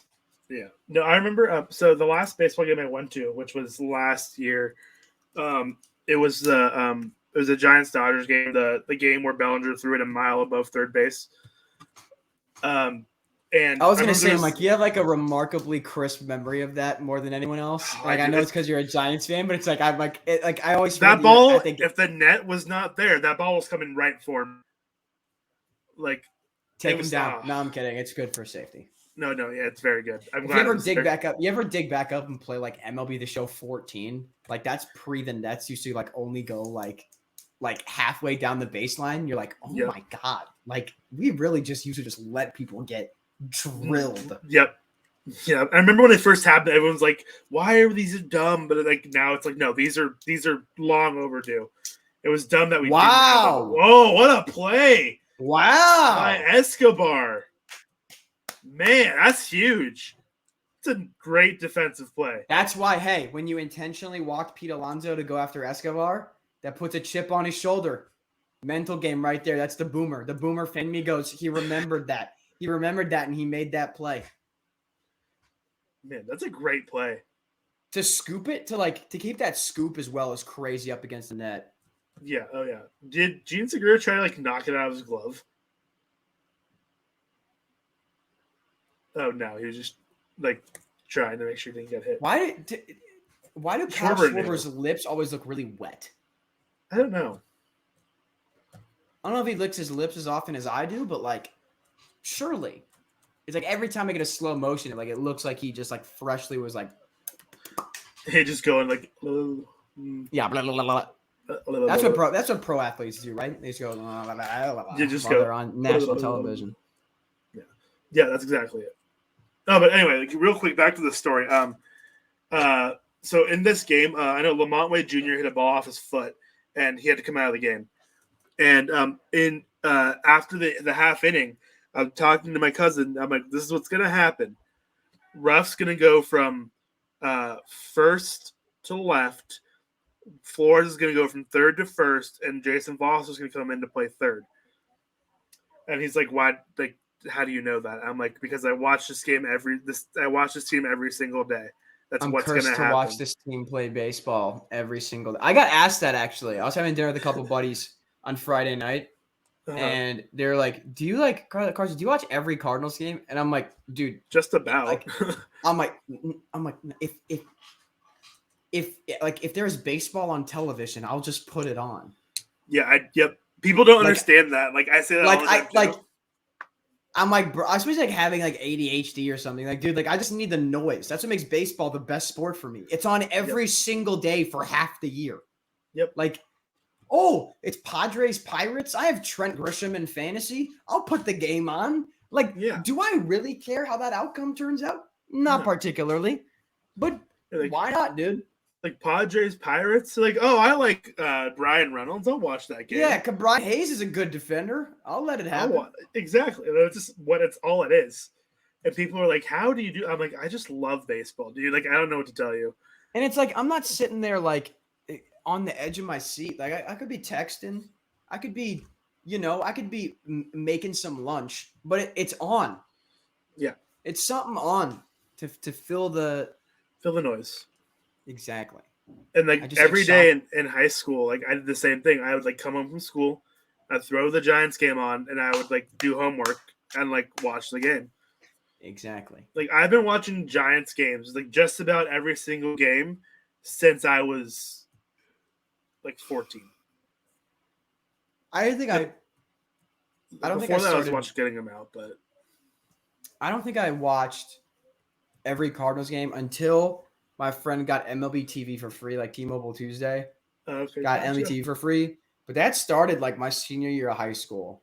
That's why I say like I like watched, and then when I got to college, because I was a dumb blackouts, I watch it through legal means, of course.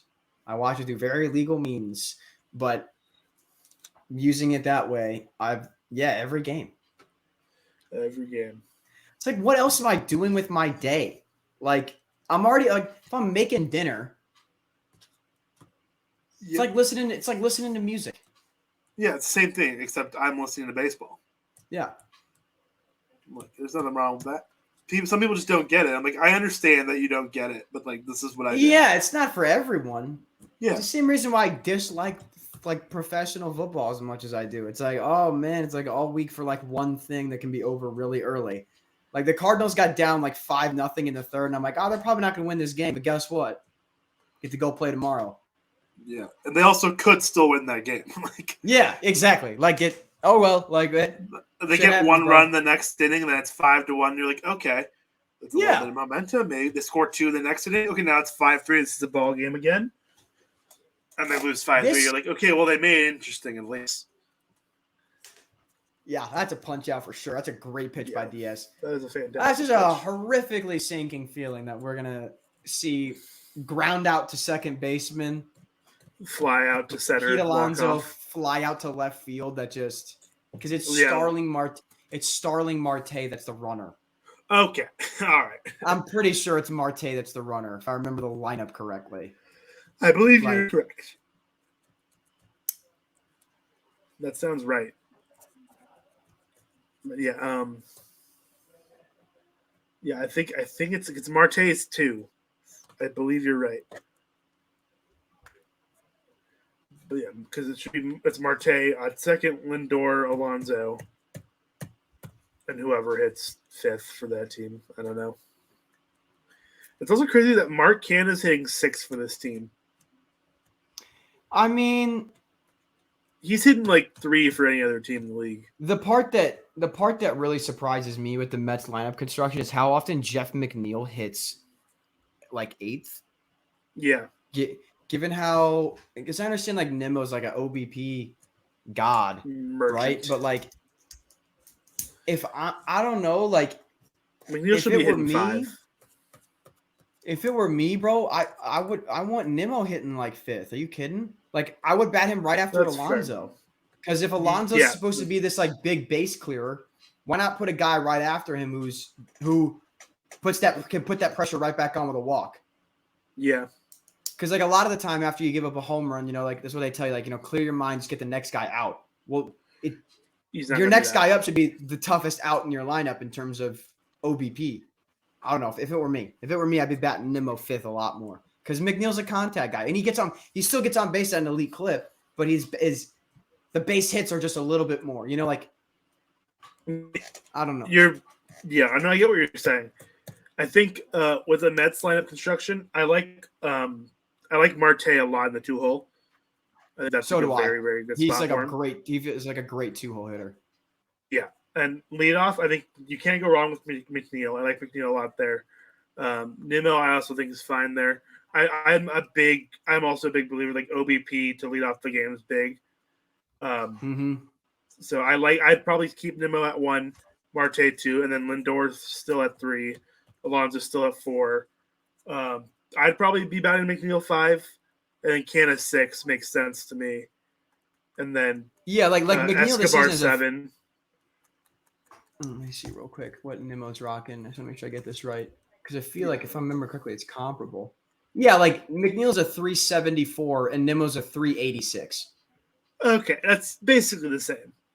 The difference is that McNeil OPS is a little bit higher, and I know batting average isn't a huge thing, but like McNeil's not going to get a hit. Yeah, and I don't know. I guess just it depends on like what you find more demoralizing to a pitcher. Like if I'm starting out a game. I think a walk, honestly, to start the game is worse than a hit. You think? Okay. Because a walk, it's usually like you did something where you could have done better, so you're like down on yourself. But a hit is like maybe the guy just hits a great pitch. Like that's not necessarily your fault. I guess that's the glass half full. I was looking at a glass half empty with like I was glass half filling and glass half emptying the inverse. Because for me, it's like a walk. I can talk about I just made a great pitch. He just has a good eye. Whereas a hit feels like one mistake that can live in your head a little bit longer. Like if I throw a great cutter that misses bottom away by half an inch and that's ball 4, like, all right. Like, but you also threw 3 balls before that, and there's a very little chance all 3 of those were good. You probably missed a couple of those. That's a good point too. That's a good point too. They're not competitive pitches. So I mean, like, I've got if I didn't throw fantasy, those, I'll end the week with a walk off here. Let's send the fans home happy. Marte wants to go, Dad. Did he balk? He wants to run. Did he? Who called time? Certainly wasn't Knable. And was that Lindor? Oh, yeah, he yelled it. He doesn't move his hands. He yelled time. That's interesting. He also just threw that pitch, started at the backstop. Well, he's probably pissed that Lindor did that. No, right, absolutely. I didn't know you could do that. You can. It's just like not cool. The just verbal thing, I just assumed an umpire because they can ignore it. You're requesting time. Yeah, if you're just yelling time, like I don't think. Like you would. Like I wouldn't. I don't think you're granting time when you're just yelling it that often.